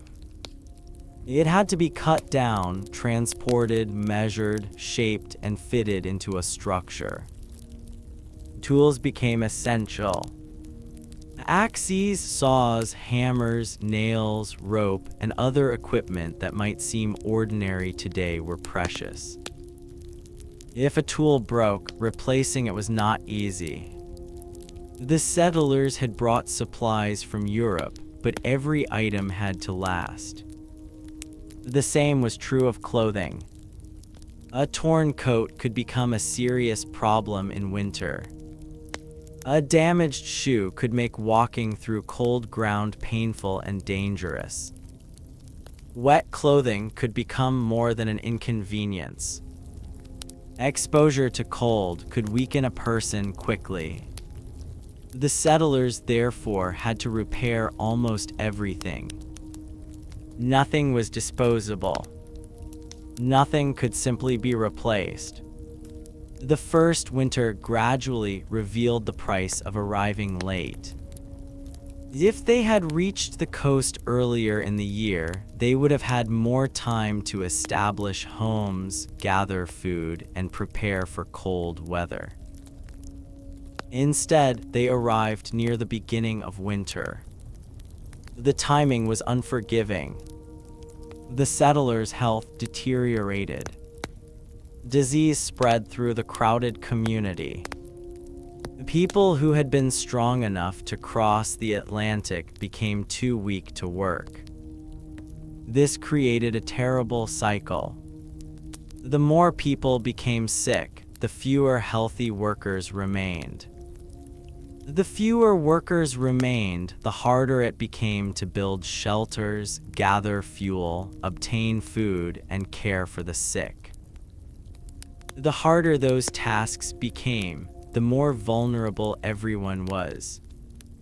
A community could be weakened not by one dramatic disaster, but by dozens of small failures happening at the same time. A shortage of firewood. A shortage of food. A damaged roof. A sick family member. A lack of sleep. A wet blanket. A cold night. Each one added pressure. And winter kept coming. The settlers also had to be cautious about the surrounding indigenous communities. Their arrival had not occurred in a political vacuum. The people of the region had their own experiences with Europeans. European ships had visited the Atlantic coast before the Mayflower. Fishing vessels had operated in the region. Trade had occurred. And tragically, contact had also brought violence and disease. Some indigenous communities had already suffered devastating population losses from epidemics introduced through earlier contact with Europeans. This history matters because the arrival of the Mayflower was not the first European encounter with the region. The indigenous people were not encountering Europeans for the first time as though a completely unknown world had suddenly appeared. They had reasons to be cautious. The English settlers also had reasons to be cautious. Neither side knew exactly what the other intended. A stranger appearing on the edge of your community could represent trade. It could represent danger. It could represent opportunity. It could represent all three. The settlers' need for food made their situation particularly vulnerable. They could not simply assume that the surrounding environment would provide everything they needed. The land could support people, but survival required knowledge. Knowing where food existed was one thing. Knowing when to collect it was another. Knowing how to prepare it was another. Knowing how much could be taken without damaging future supplies required even deeper understanding. The indigenous peoples had developed systems for living within the environment. The newcomers had arrived with European assumptions. Those assumptions would need to change. For the moment, however, communication was limited.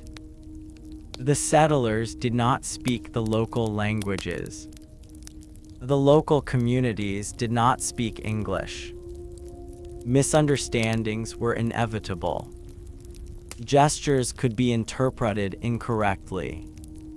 An action intended as friendliness could appear threatening. A defensive response could be interpreted as aggression. The possibility of violence therefore remained, and the settlers were in no position to fight a large, organized indigenous community. They were few. They were weakened. They were unfamiliar with the terrain. Their supplies were limited. Their weapons gave them some advantage, but weapons alone could not solve every problem. The land itself belonged to those who knew it. Winter continued. Inside the settlement, death became increasingly common. This is one of the hardest realities of the Plymouth story. The popular image of the Mayflower often focuses on the voyage and the eventual success of the colony. But during the first winter, many of the settlers died. The causes were varied and complex. Exposure, illness, poor nutrition, exhaustion, and the general stress of establishing a settlement all contributed. The community was losing people faster than it could replace them. Families experienced grief repeatedly. A person might wake one morning and discover that someone they had spoken with the previous evening was now dead. A child could lose a parent. A spouse could lose a husband or wife. A community leader could die. A worker who had been essential to construction could become too sick to continue. Every death changed the settlement.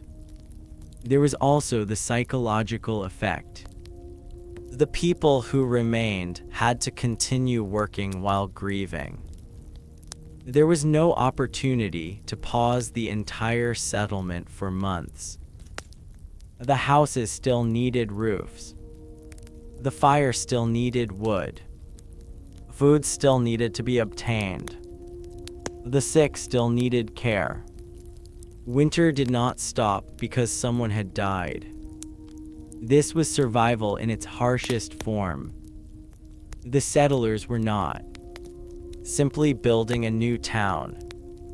They were building it while watching their community shrink.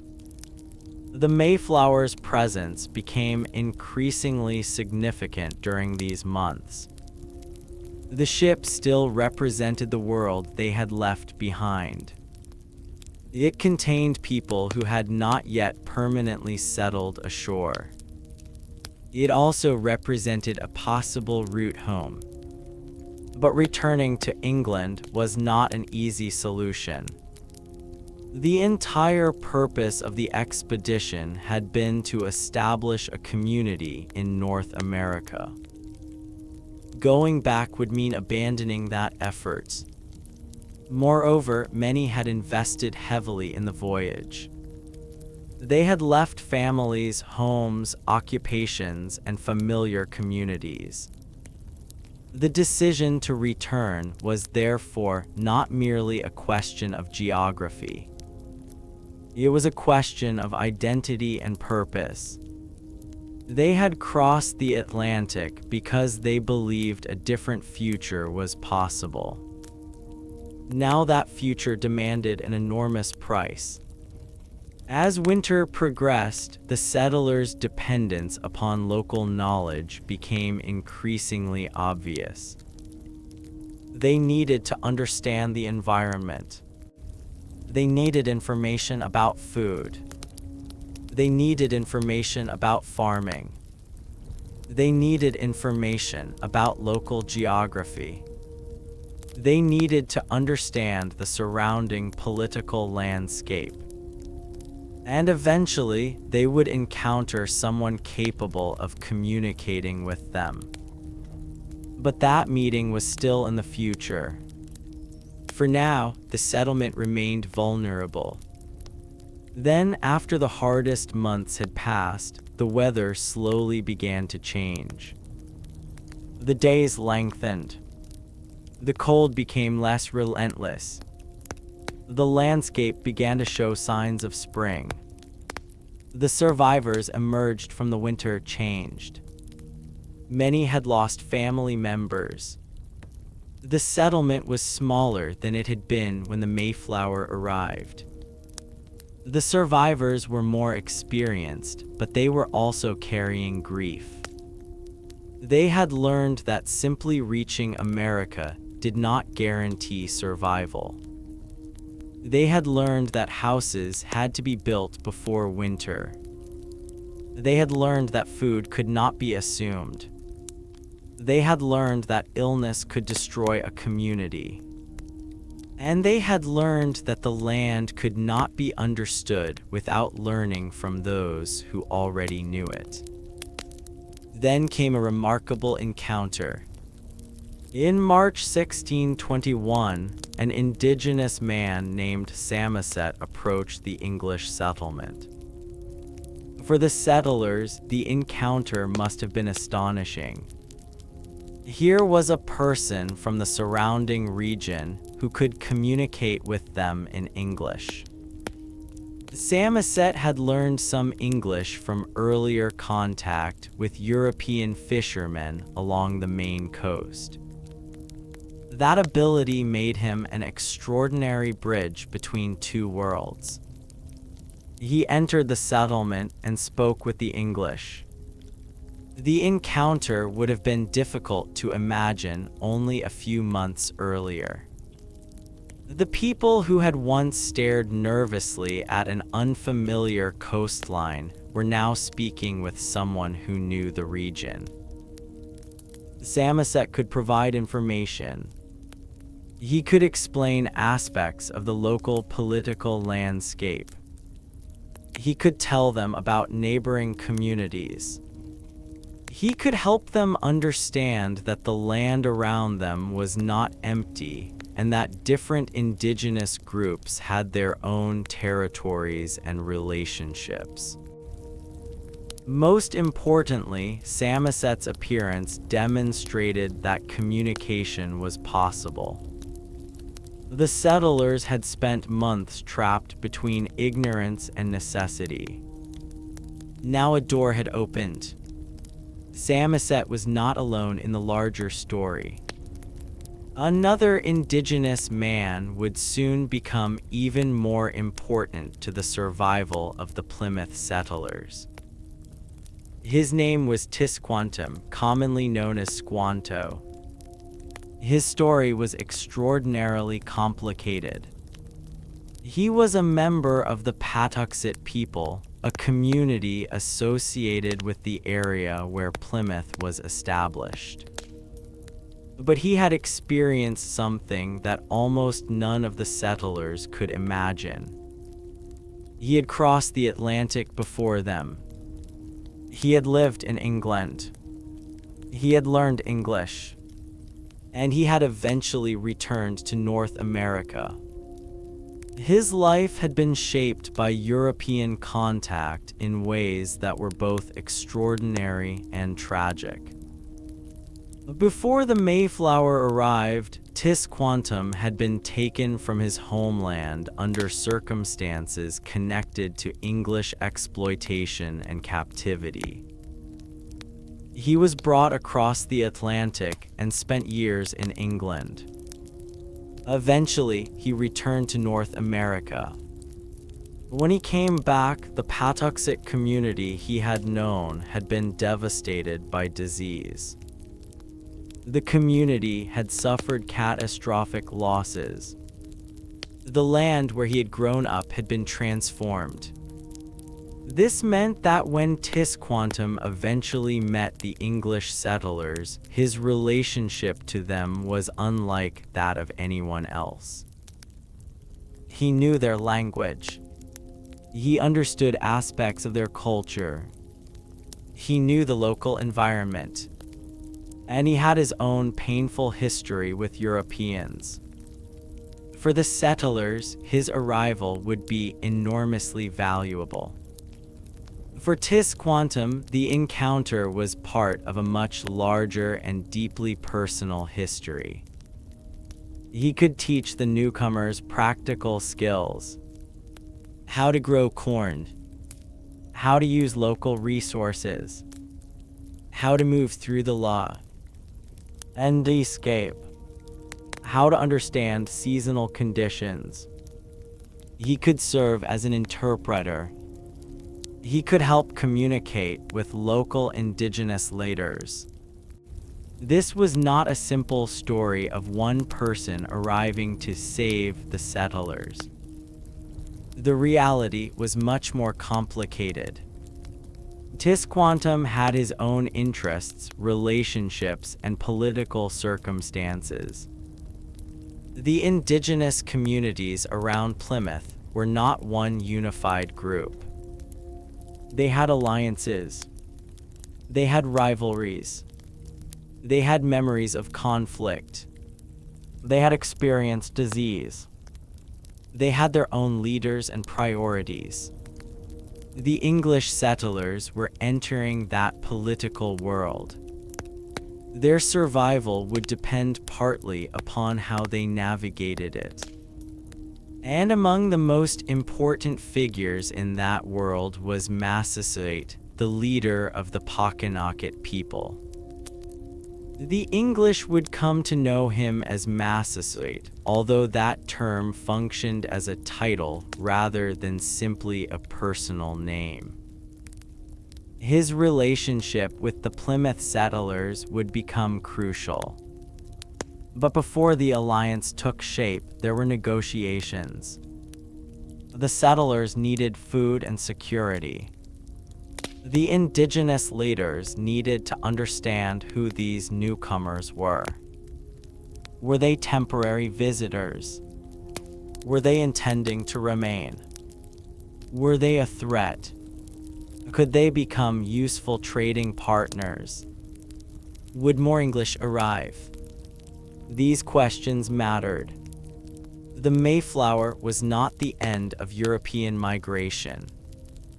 The possibility of additional ships and settlers was real. For indigenous leaders, the arrival of a new English settlement therefore had to be considered strategically. The settlers had survived the ocean. They had survived their first winter. But now they had entered an entirely different struggle. They had to survive among established indigenous societies while trying to build their own permanent community. And the next stage of their story would depend upon whether the fragile relationship between these two worlds could hold. The English had crossed thousands of miles expecting to create a new life. The indigenous people had lived on this land for generations. Now their histories had collided, and the future of the settlement would depend upon what happened when the two sides finally sat down together. The future of the settlement would depend upon what happened when the two sides finally sat down together. That moment was approaching. Samoset's appearance had already changed the atmosphere around Plymouth. The English had spent months wondering who lived nearby, whether the surrounding communities considered them a threat, and whether anyone would be willing to communicate with them. Now they had proof that communication was possible. Samoset returned with other indigenous people, and among them was Tisquantum, the man the English would call Squanto. For the settlers, Tisquantum's ability to speak English must have seemed almost miraculous. They had crossed an ocean expecting to enter an unfamiliar world, yet standing before them was someone who understood their language. He could explain things that otherwise would have remained mysterious. He could ask questions on their behalf and carry messages between communities. But Tisquantum's presence also revealed something unsettling about the world into which the English had arrived. He knew England. He had seen English towns. He had experienced English society. He had been taken from his homeland and carried across the Atlantic before the Mayflower ever made its famous voyage. His knowledge did not come from a peaceful exchange between equals. His life had been shaped by captivity, exploitation, travel, and loss. When he returned to his homeland, he discovered that the Patuxet community he had known had been devastated by disease. The place that had once been home to his people had become largely empty. This tragedy had enormous consequences. The English settlers would eventually establish Plymouth on land associated with the Patuxet. From the settlers' perspective, they had found a location where a settlement could be built. From the perspective of the people whose community had been destroyed, the landscape carried an entirely different history. Tisquantum stood between these worlds. He could help the newcomers, but he was not simply their servant. He had his own ambitions.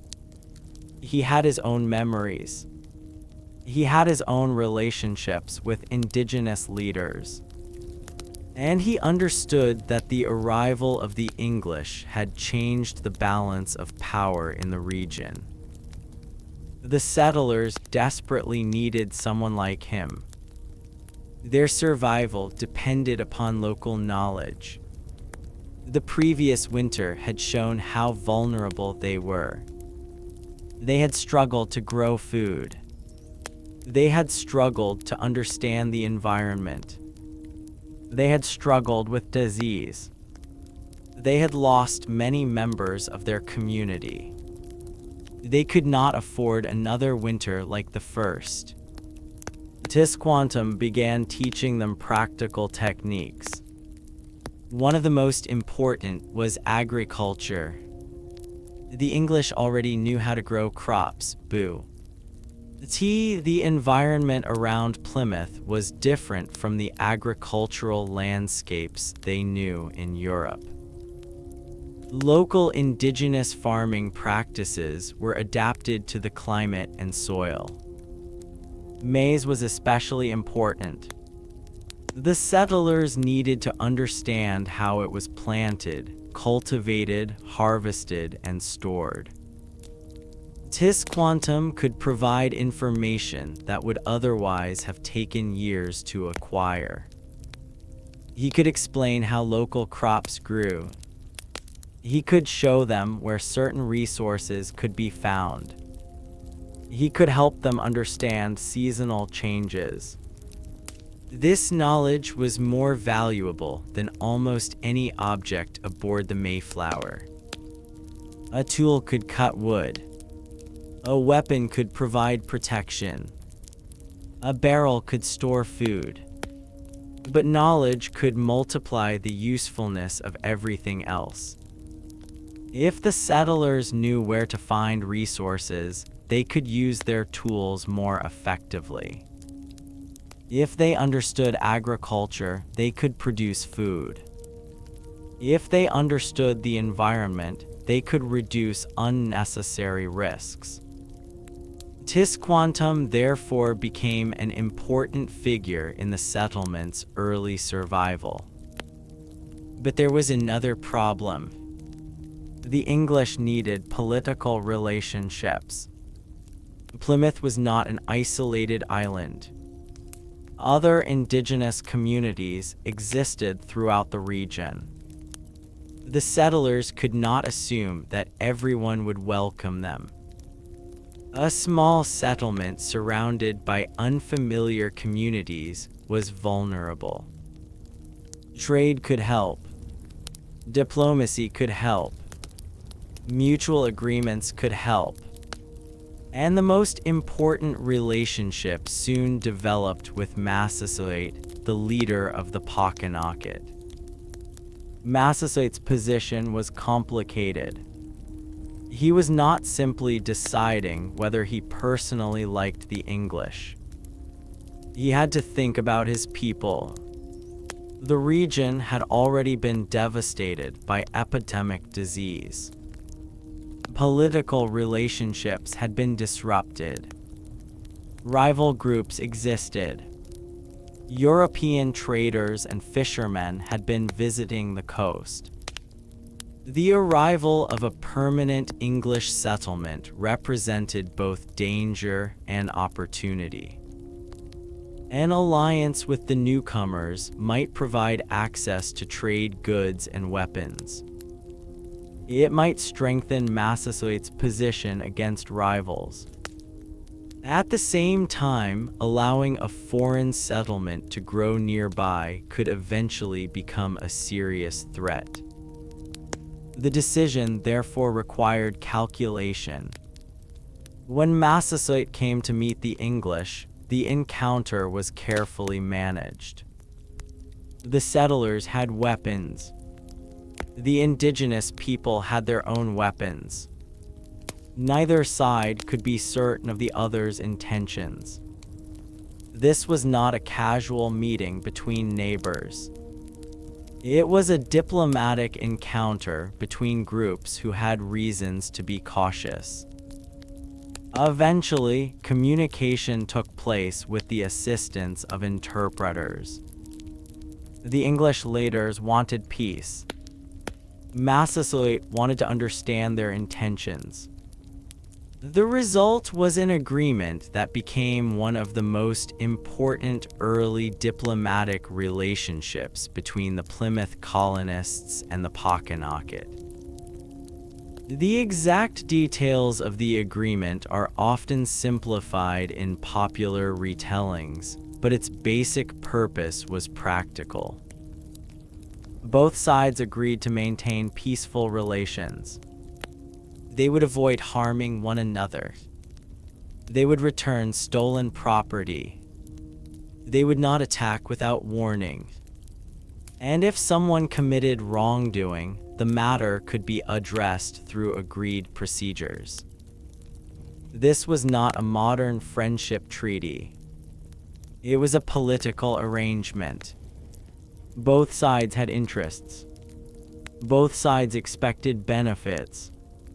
Both sides were attempting to protect themselves in an unstable region. For the settlers, the agreement meant something enormously important. They were less isolated. They had established a relationship with a powerful indigenous leader. That could reduce the immediate threat of conflict. It also opened possibilities for trade and communication. For Massasoit, the alliance could provide advantages as well. The English could become trading partners. Their weapons and goods could be useful. Their presence might alter the balance against rival groups. The relationship therefore made sense from both sides' perspectives. But peaceful agreements did not erase cultural differences. The English and indigenous communities had very different ideas about land, property, political authority, and social organization. The settlers were creating a permanent agricultural settlement. They expected to build houses and cultivate fields. Their relationship with land would become increasingly important. The indigenous communities already had established territories and patterns of seasonal use. Misunderstandings about land would eventually become a major source of conflict in New England. But in the spring of 1621, the immediate priority was survival. The settlers needed food. They needed to plant crops. They needed to repair their settlement. They needed to prepare for the next winter. And now they had access to local knowledge. Tisquantum's assistance became particularly important. He could explain how maize could be planted. He could how the settlers, how fish could be used to enrich soil. He could help them identify resources that they might otherwise overlook. The English were beginning to learn something the Atlantic crossing had made obvious in another way. Survival depended upon adapting to circumstances. On the ship, they had adapted to waves, storms, cramped quarters, and limited provisions. On land, they had to adapt to forests, seasons, unfamiliar crops, and new political relationships. The tools were different. The dangers were different. But the principle was the same. They could not force the environment to become European. They had to learn how to live within it. The arrival of spring therefore brought a sense of possibility. The settlement began to look less like a temporary camp and more like a permanent community. Fields could be prepared. Seeds could be planted. Houses could be repaired and expanded. People could begin imagining a future that extended beyond the next few weeks. Yet the memory of the previous winter remained.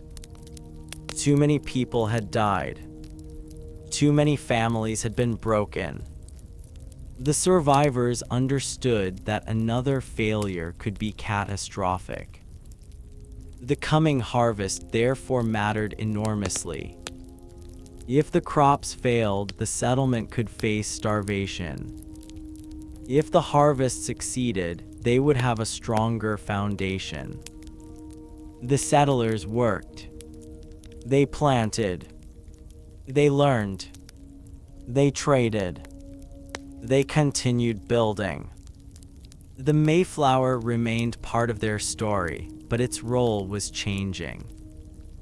It had been the center of their existence during the Atlantic crossing. Now the settlement on land was becoming more important. The ship still provided transportation and shelter, but Plymouth was becoming home. For some settlers, that realization must have been unsettling. A ship could leave. A settlement could not be abandoned so easily. Once homes were built, crops planted, and graves established, the connection to the land became permanent. The settlers had crossed the Atlantic to begin a new life. Now they were actually doing it. But there was one final question hanging over the settlement. Could they produce enough food to survive? The previous winter had nearly destroyed them. Their first harvest would therefore determine much more than whether they had enough to eat. It would determine whether Plymouth could survive as a colony. The growing season passed slowly. The fields changed. Green plants emerged from the soil. The settlers watched them carefully. Every successful crop represented hope, Every damaged plant represented danger. The newcomers were beginning to understand the rhythms of their new environment. They had arrived as passengers. They were becoming farmers, builders, traders, hunters, and colonists. And as summer moved toward autumn, the settlement prepared for its first major harvest. This is where the famous story of the 1621 harvest begins.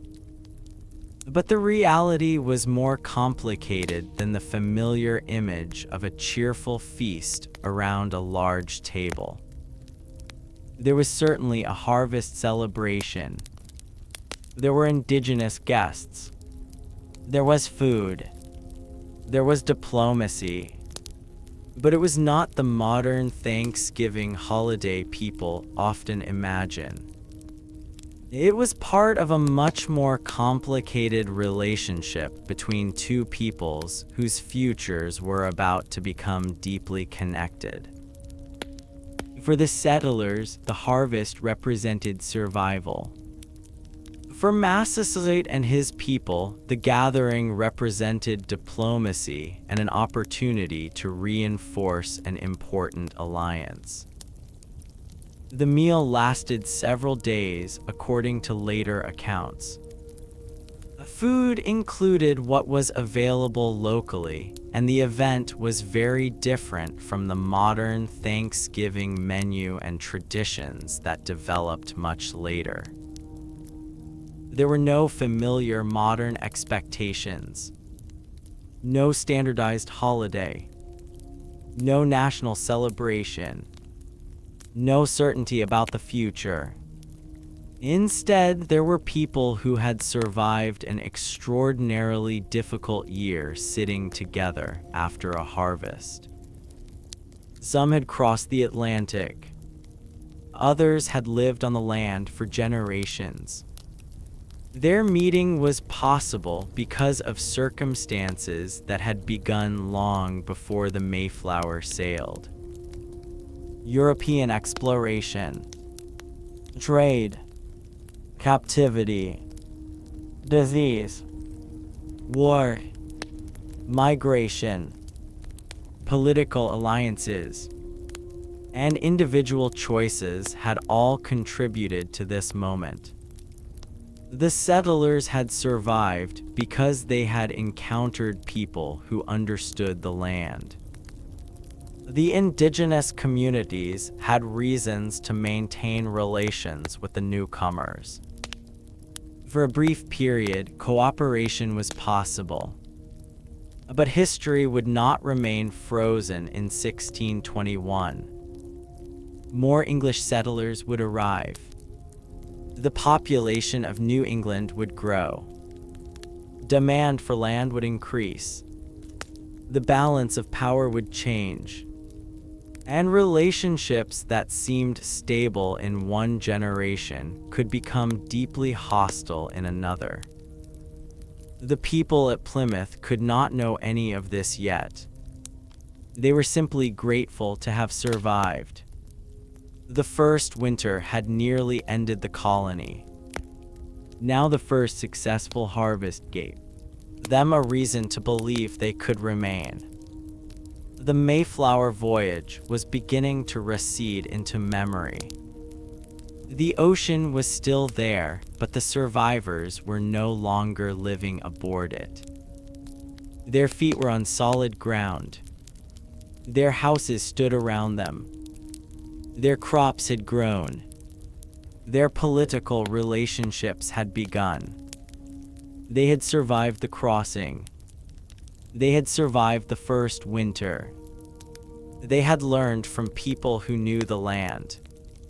And for a moment, Plymouth seemed possible. But survival had come at a tremendous cost. Many of the people who had stepped aboard the Mayflower in 1620 were no longer alive. Their empty places remained in the settlement. Their belongings remained. Their names remained. Their graves remained. The colony that survived was smaller than the group that had crossed the Atlantic.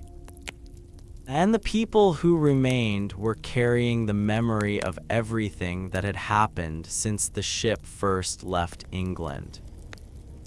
The voyage had begun with a distant horizon. It had continued through storms, sickness, hunger, uncertainty, and death. It had ended not with comfort, but with the difficult work of building a home. The Atlantic crossing was therefore only one chapter of the story. The brutal reality was that surviving the ocean did not mean surviving the New World. It only gave the settlers a chance to adapt, a chance to learn, a chance to build, and a chance to discover that the greatest challenges of their journey had never been waiting only in the middle of the Atlantic. They were waiting on the other side of it. They were waiting on the other side of it. The settlers had crossed the Atlantic believing that the ocean was the great obstacle between their old life and their new one. Once the Mayflower reached the coast, however, the meaning of survival changed. The ocean had been a danger that could be measured in storms, waves, leaks, and distance. Life on land presented dangers that were slower and harder to recognize. A person could survive a storm in a single night. Surviving a settlement required surviving every ordinary day. The first successful harvest gave the people of Plymouth something they had desperately needed, evidence that they might actually remain. But success was fragile. Their settlement was still small. Their resources were limited. Their relationship with neighboring indigenous communities depended upon diplomacy. And the people who had survived the first winter were still carrying the physical and emotional consequences of that terrible period.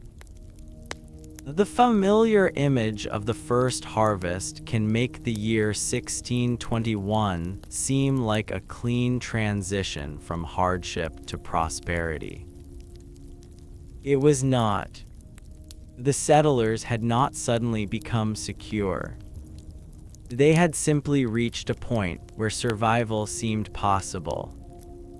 That distinction matters. Their houses were modest. Their food stores were limited. Their tools were valuable. Their population had been reduced by disease. And every winter would bring new uncertainty. The people who remained, therefore, had to think beyond the immediate celebration. What would they do next? How would they expand the settlement? How would they secure enough food for future years? How would they protect themselves?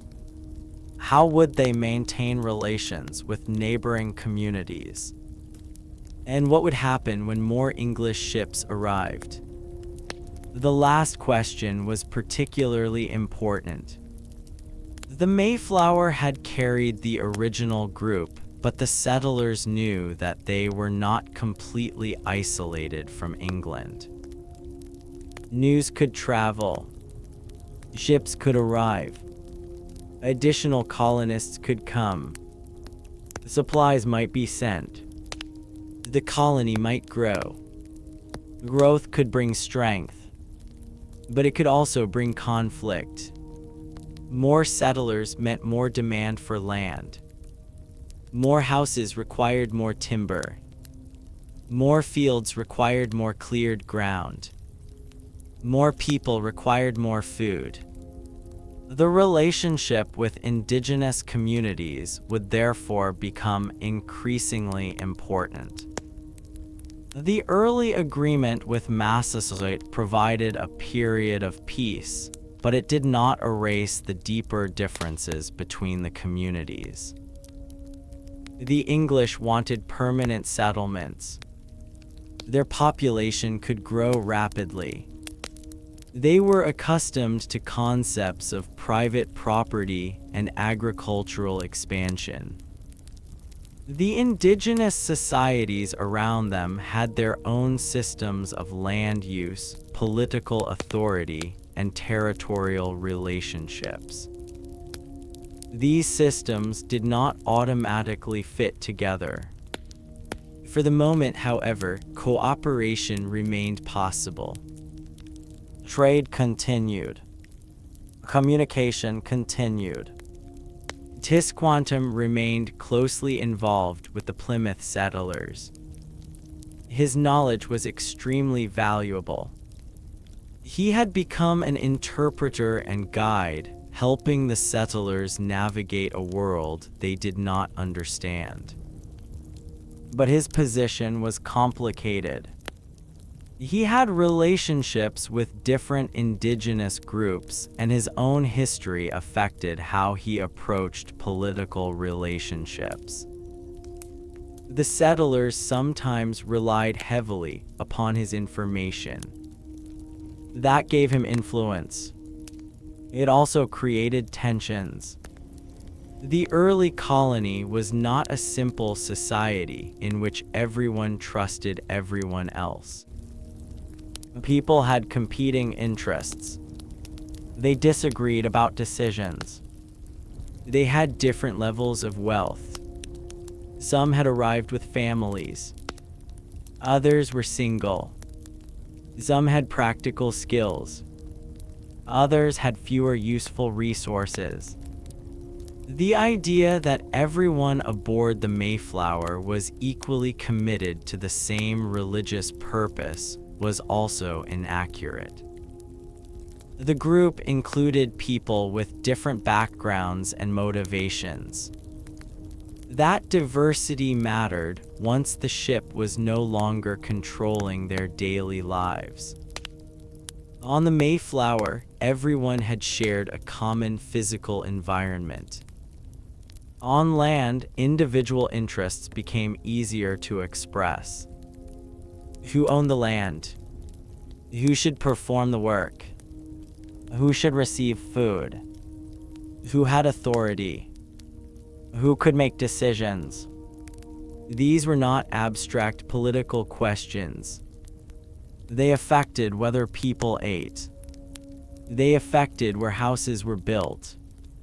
They affected how labor was organized. The settlers therefore had to create rules. The Mayflower Compact had already provided a framework for cooperation among the men of the expedition. But a document could not solve every problem. A functioning settlement required daily decisions. Someone had to organize work. Someone had to settle disputes. Someone had to make decisions about defense. Someone had to negotiate with neighboring indigenous communities.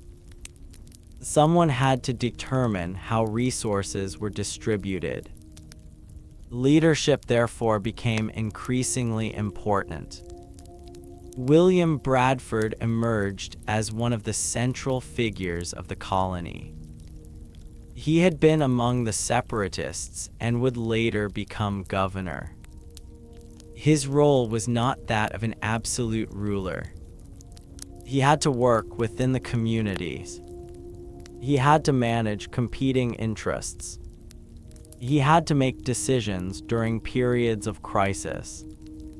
And he had to maintain relationships with indigenous leaders. The colony's survival depended partly upon political stability. A community that could not agree internally would be vulnerable externally. Meanwhile, the memory of the Atlantic voyage remained strong. The survivors knew what it meant to be completely dependent upon a vessel. They knew what happened when food became limited. They knew how quickly illness could spread.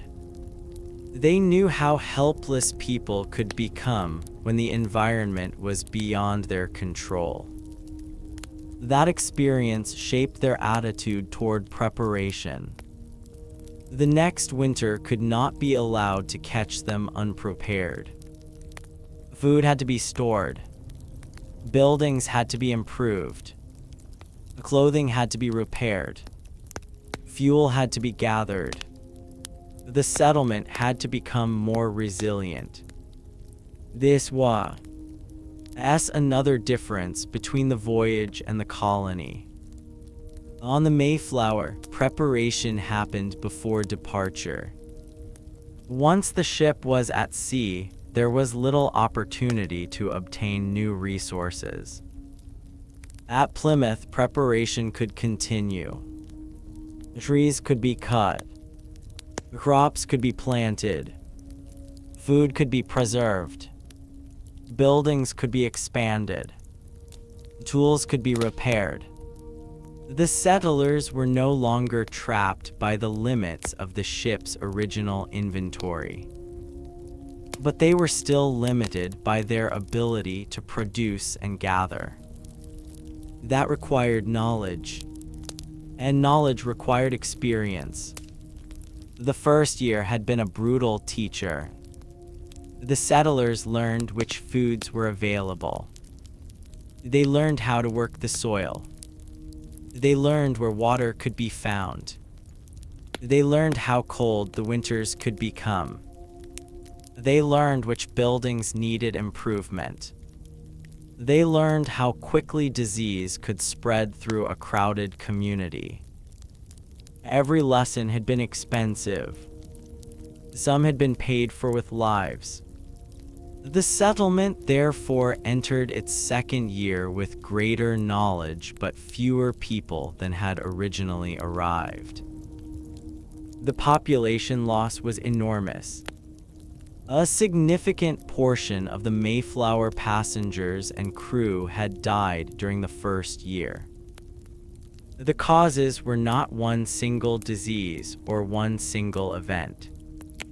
The combination of exposure, infectious disease, malnutrition, exhaustion, and the general stresses of colonization created a deadly environment. Modern medicine makes it difficult to imagine how little control people had over ordinary illness. Today, a fever can often be investigated quickly. A bacterial infection can potentially be treated. A patient can receive fluids. A person suffering from severe respiratory illness can receive oxygen. None of these modern resources existed for the settlers. A simple infection could become life-threatening.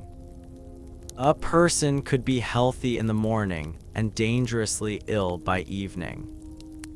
This made community life frightening. People could not know who would become sick next. The same cramped conditions that made the ship difficult also made disease transmission easier. Although the settlement was no longer aboard the Mayflower, the first winter had created similar problems. People lived close together. Shelter was limited. Food was not abundant. The weather was severe. And the population had already been weakened by months at sea. The survivors who emerged from that winter, therefore, had a very different understanding of what home meant. Home was no longer simply a building. Home was something that had to be defended, maintained, supplied, and rebuilt after every setback. The land around Plymouth also demanded constant labor. Forests did not clear themselves. Fields did not plant themselves. Firewood did not gather itself. Fish did not walk into storage barrels. Every resource required effort. This was one of the biggest misconceptions a newcomer could make. A landscape rich in natural resources was not necessarily easy to live in. The presence of trees did not mean there was instant shelter. The presence of animals did not mean there was guaranteed food. The presence of fertile soil did not mean crops would automatically succeed. Survival required transforming natural resources into usable resources. That transformation required tools, time, knowledge, and physical strength. The settlers therefore became increasingly dependent upon cooperation. A person who knew how to build could contribute one kind of skill. A person who knew how to hunt could contribute another. Someone who understood farming could contribute another. Someone who could repair clothing could become essential. Someone who knew how to work metal could be invaluable. The colony's survival depended upon combining these skills. This also explains why the loss of skilled people during the first winter was so serious. Death did not remove only a human being. It removed labor, knowledge, experience. A worker who knew how to repair a building could not be replaced easily. A person who understood a particular craft might take years to replace. The survivors therefore carried the burden of rebuilding with a smaller workforce. Yet the settlement continued. The fields produced food. The houses improved. Trade developed. The relationship with Massasoit remained important. The colony was becoming more stable. But stability did not mean comfort. The settlers still lived without many things that modern people consider basic. There was no electricity, no running water, no sewage system, no modern sanitation, no antibiotics, no refrigeration, no central heating, no instant communication with England, no reliable emergency service. Every ordinary task consumed time. Getting water meant carrying it. Getting fuel meant cutting it. Preparing food meant processing it. Washing clothing meant labor. Repairing shoes meant skill. Building a wall meant cutting and shaping timber. The settlement was therefore a place where physical work filled much of the day. The people were not simply sitting around waiting for prosperity. They were producing the conditions necessary for survival.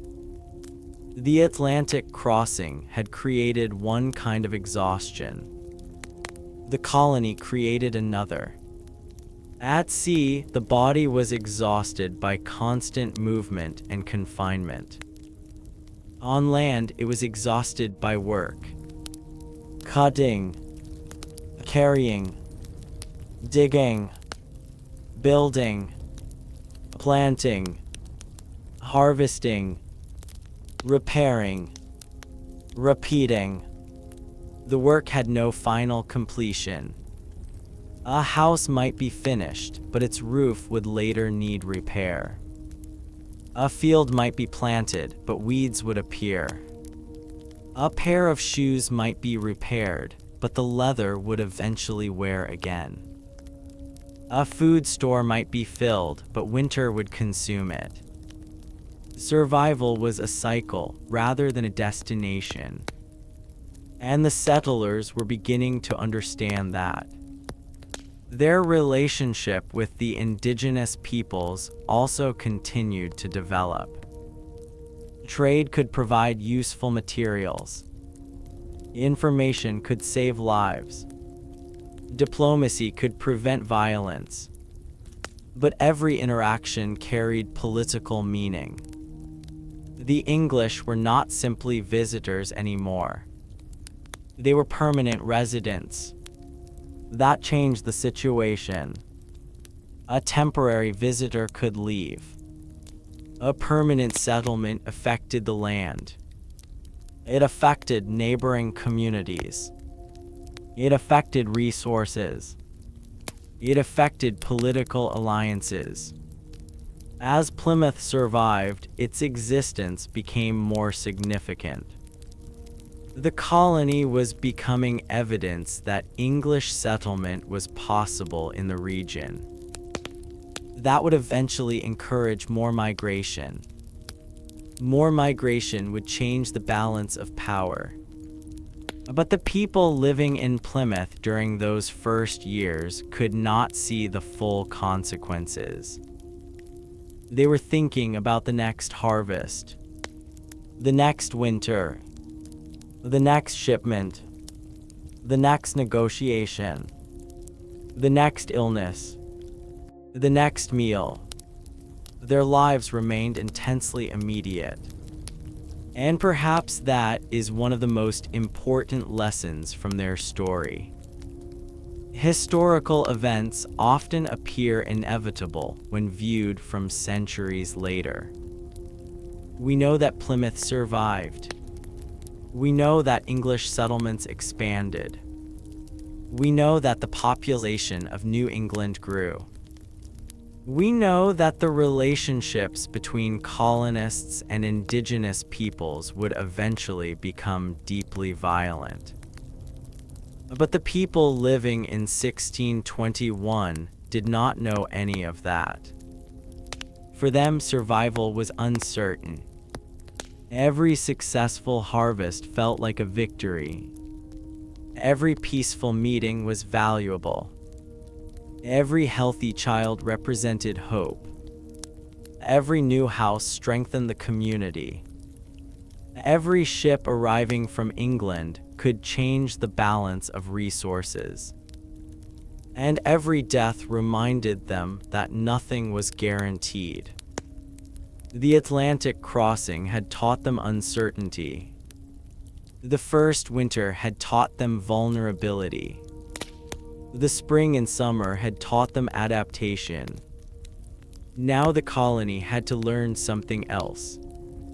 How to survive as a permanent settlement in a region where more outsiders would eventually arrive. That future was already approaching. The Mayflower itself would soon become part of the next difficult decision. The ship that had carried them across the Atlantic could not remain forever. Its crew had their own lives. Its owners had their own interests. And eventually, the vessel would have to return across the ocean. When that moment came, the settlers would face a deeply emotional reality. The ship that had been their shelter, their transportation, and their connection to England would leave. And once it sailed away, the people of Plymouth would truly be alone. Once it sailed away, the people of Plymouth would truly be alone. The moment finally came in the spring of 1621. The Mayflower, the ship that had carried the settlers across the Atlantic, was preparing to return to England. For months, its presence had been more than transportation. It had been a shelter during the first terrible winter. It had provided a connection to the world the settlers had left behind. It had represented the possibility that if everything went wrong, England was at least physically reachable. Now that connection was about to disappear. For the settlers, watching the ship prepare to leave must have created conflicting emotions. The Mayflower represented everything they had endured. They remembered the cramped quarters, the seasickness, the storms, the damaged beam, the endless Atlantic, and the weeks when they could see nothing but water. Yet the vessel had also carried them safely through those dangers.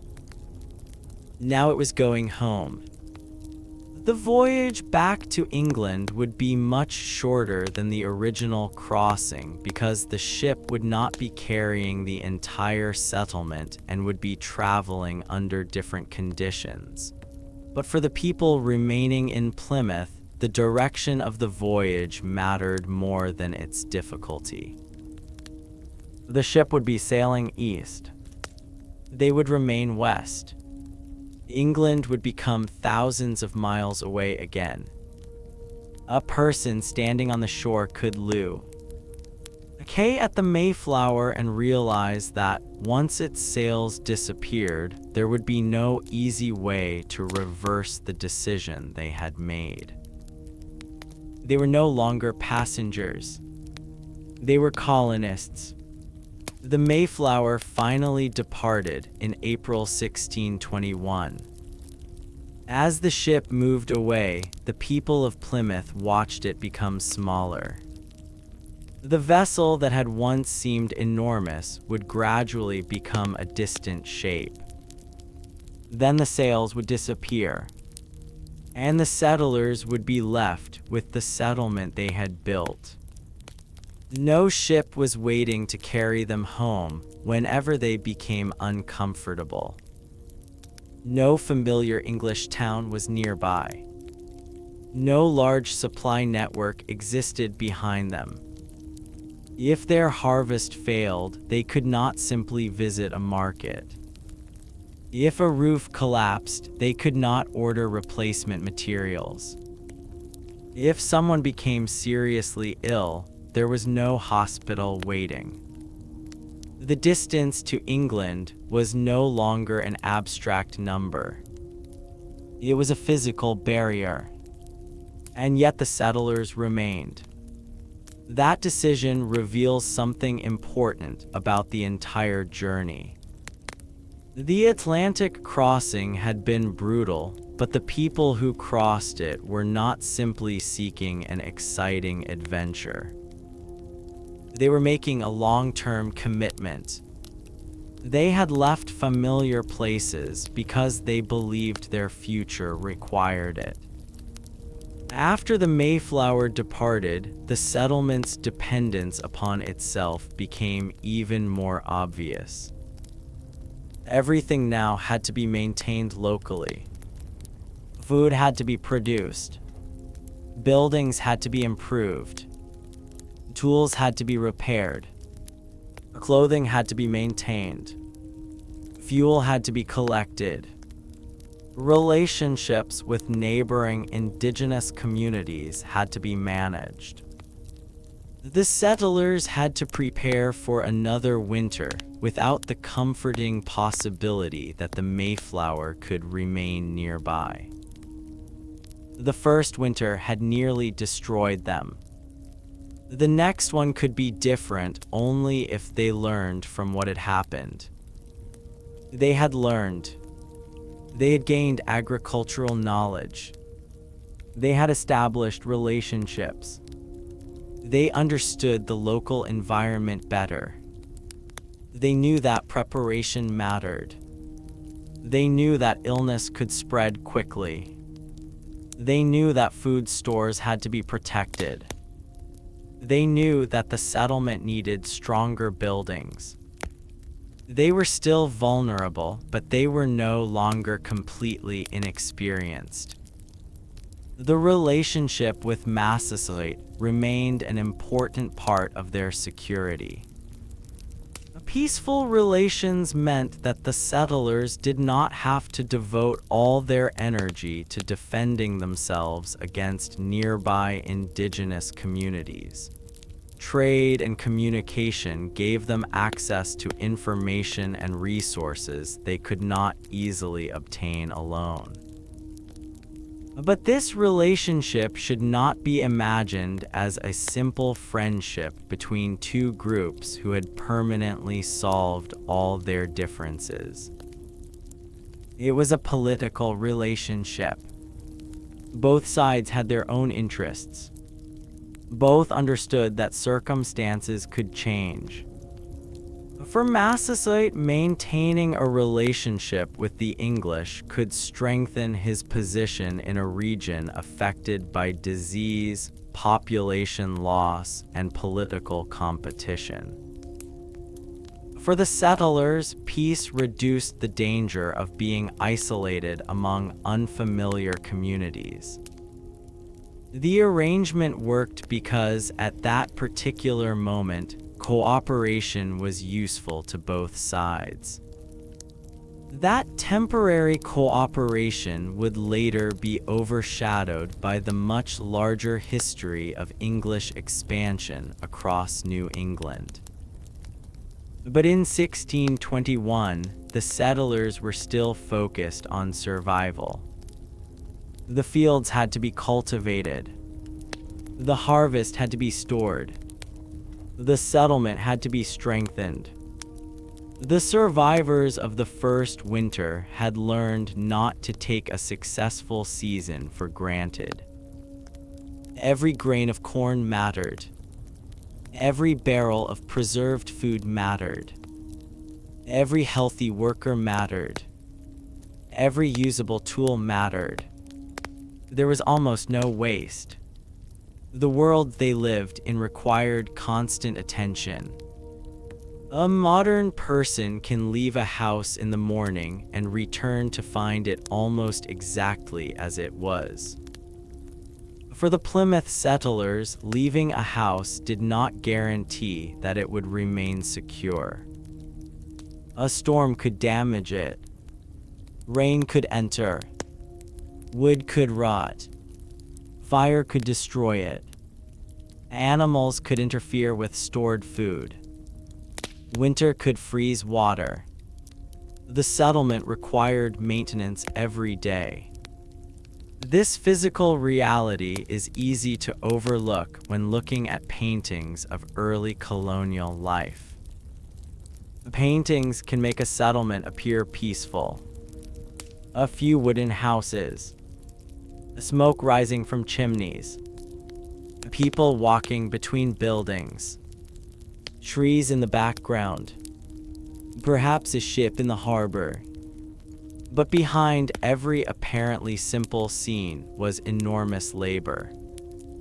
Someone had cut those trees. Someone had transported the timber. Someone had built the walls. Someone had prepared the food. Someone had gathered firewood. Someone had repaired the tools. Someone had carried water. Someone had buried the dead. The colony existed because people performed thousands of tasks that left almost no historical record. That is the quiet reality of survival. The famous names are Remem, Bird, William Bradford, Edward Winslow, Tisquantum, Massasoit, the Mayflower itself. But countless ordinary people made the settlement function. Some were farmers. Some were craftsmen. Some were sailors. Some were servants. Some were children. Some had no expectation of becoming famous. They simply wanted to survive. And survival had already cost many of their companions. The graves of those who died during the first winter remained a physical reminder of the price of the journey. A person who had watched loved ones die could not think of the Atlantic crossing as a romantic adventure. The ocean had separated them from home. Disease had separated them from friends. The settlement had separated them from the life they once knew. Yet the survivors continued. This is why the story of the Mayflower cannot be reduced to a heroic voyage across the Atlantic. The voyage was only one part. The more difficult question was what happened afterward. Crossing an ocean can be measured in miles. Building a settlement cannot be measured so easily. It requires years. The settlers had to create a community capable of surviving without constant external support. They had to learn a new environment. They had to negotiate with indigenous societies. They had to develop agriculture. They had to manage political disagreements. They had to endure disease. And they had to accept that their new home would never be a perfect recreation of the world they had left behind. The Atlantic had changed them. The voyage had taught them patience.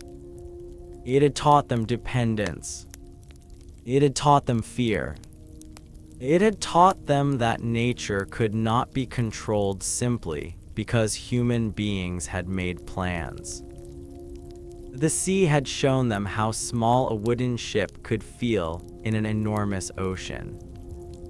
The first winter had shown them how vulnerable a settlement could be on an unfamiliar continent.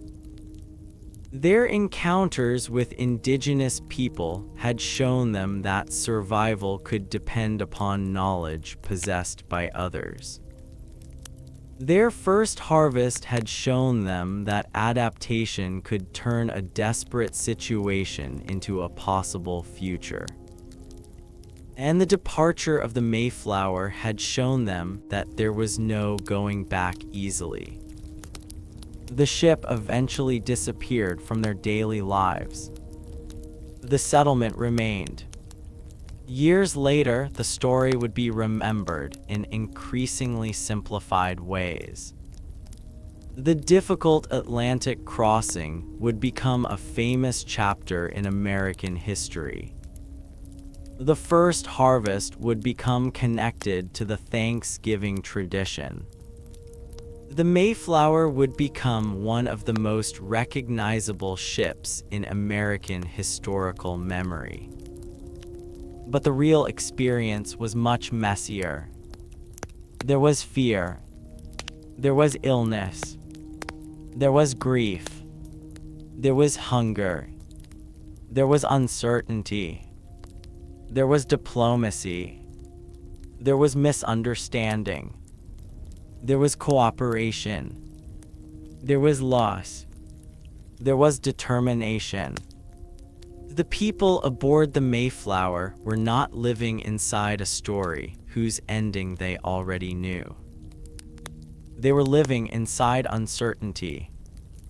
When they left England, they did not know whether the ship would survive.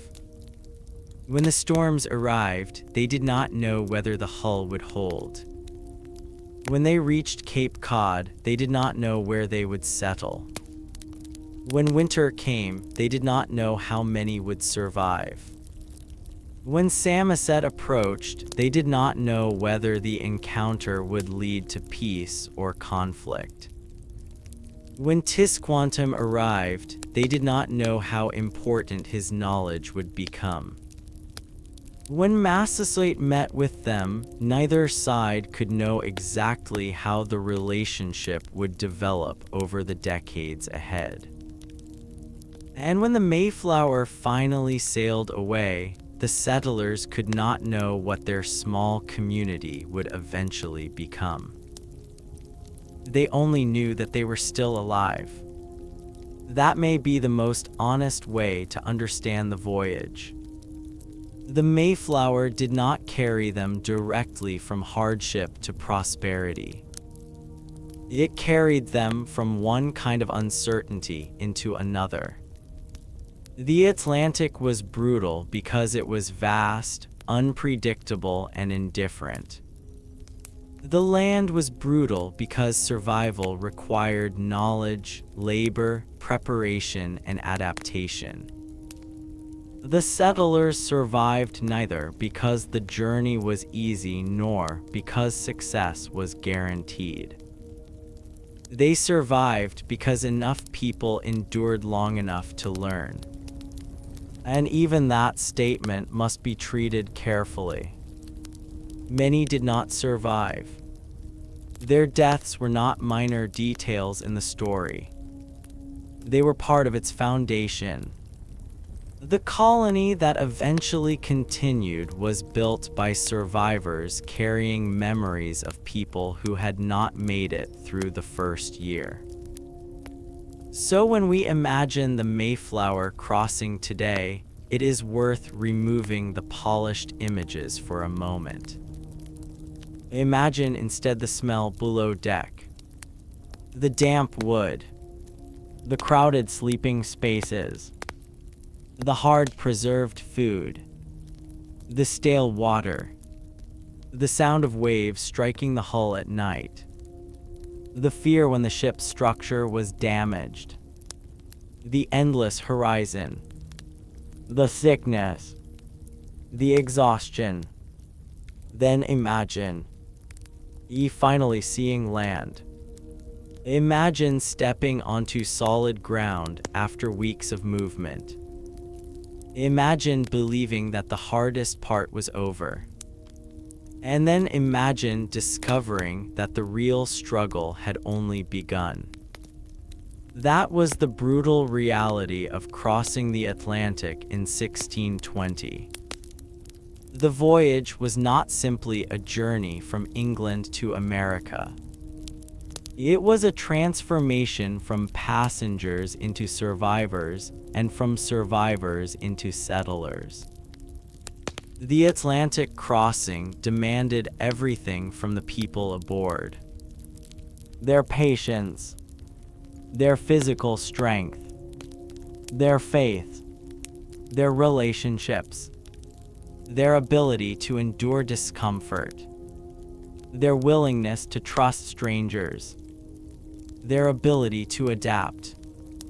And when the Mayflower disappeared over the horizon in 1621, the people who remained in Plymouth finally faced the consequence of the decision they had made months earlier. They had left one world behind. There was no easy road back.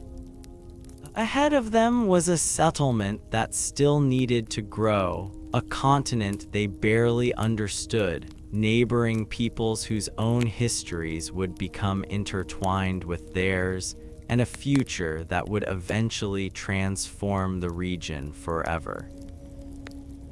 The ocean behind them was enormous, but the history ahead of them would be even larger.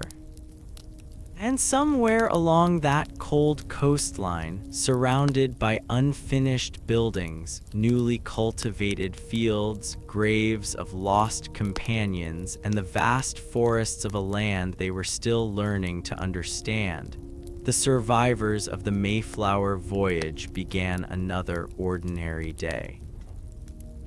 They woke. They worked. They gathered food.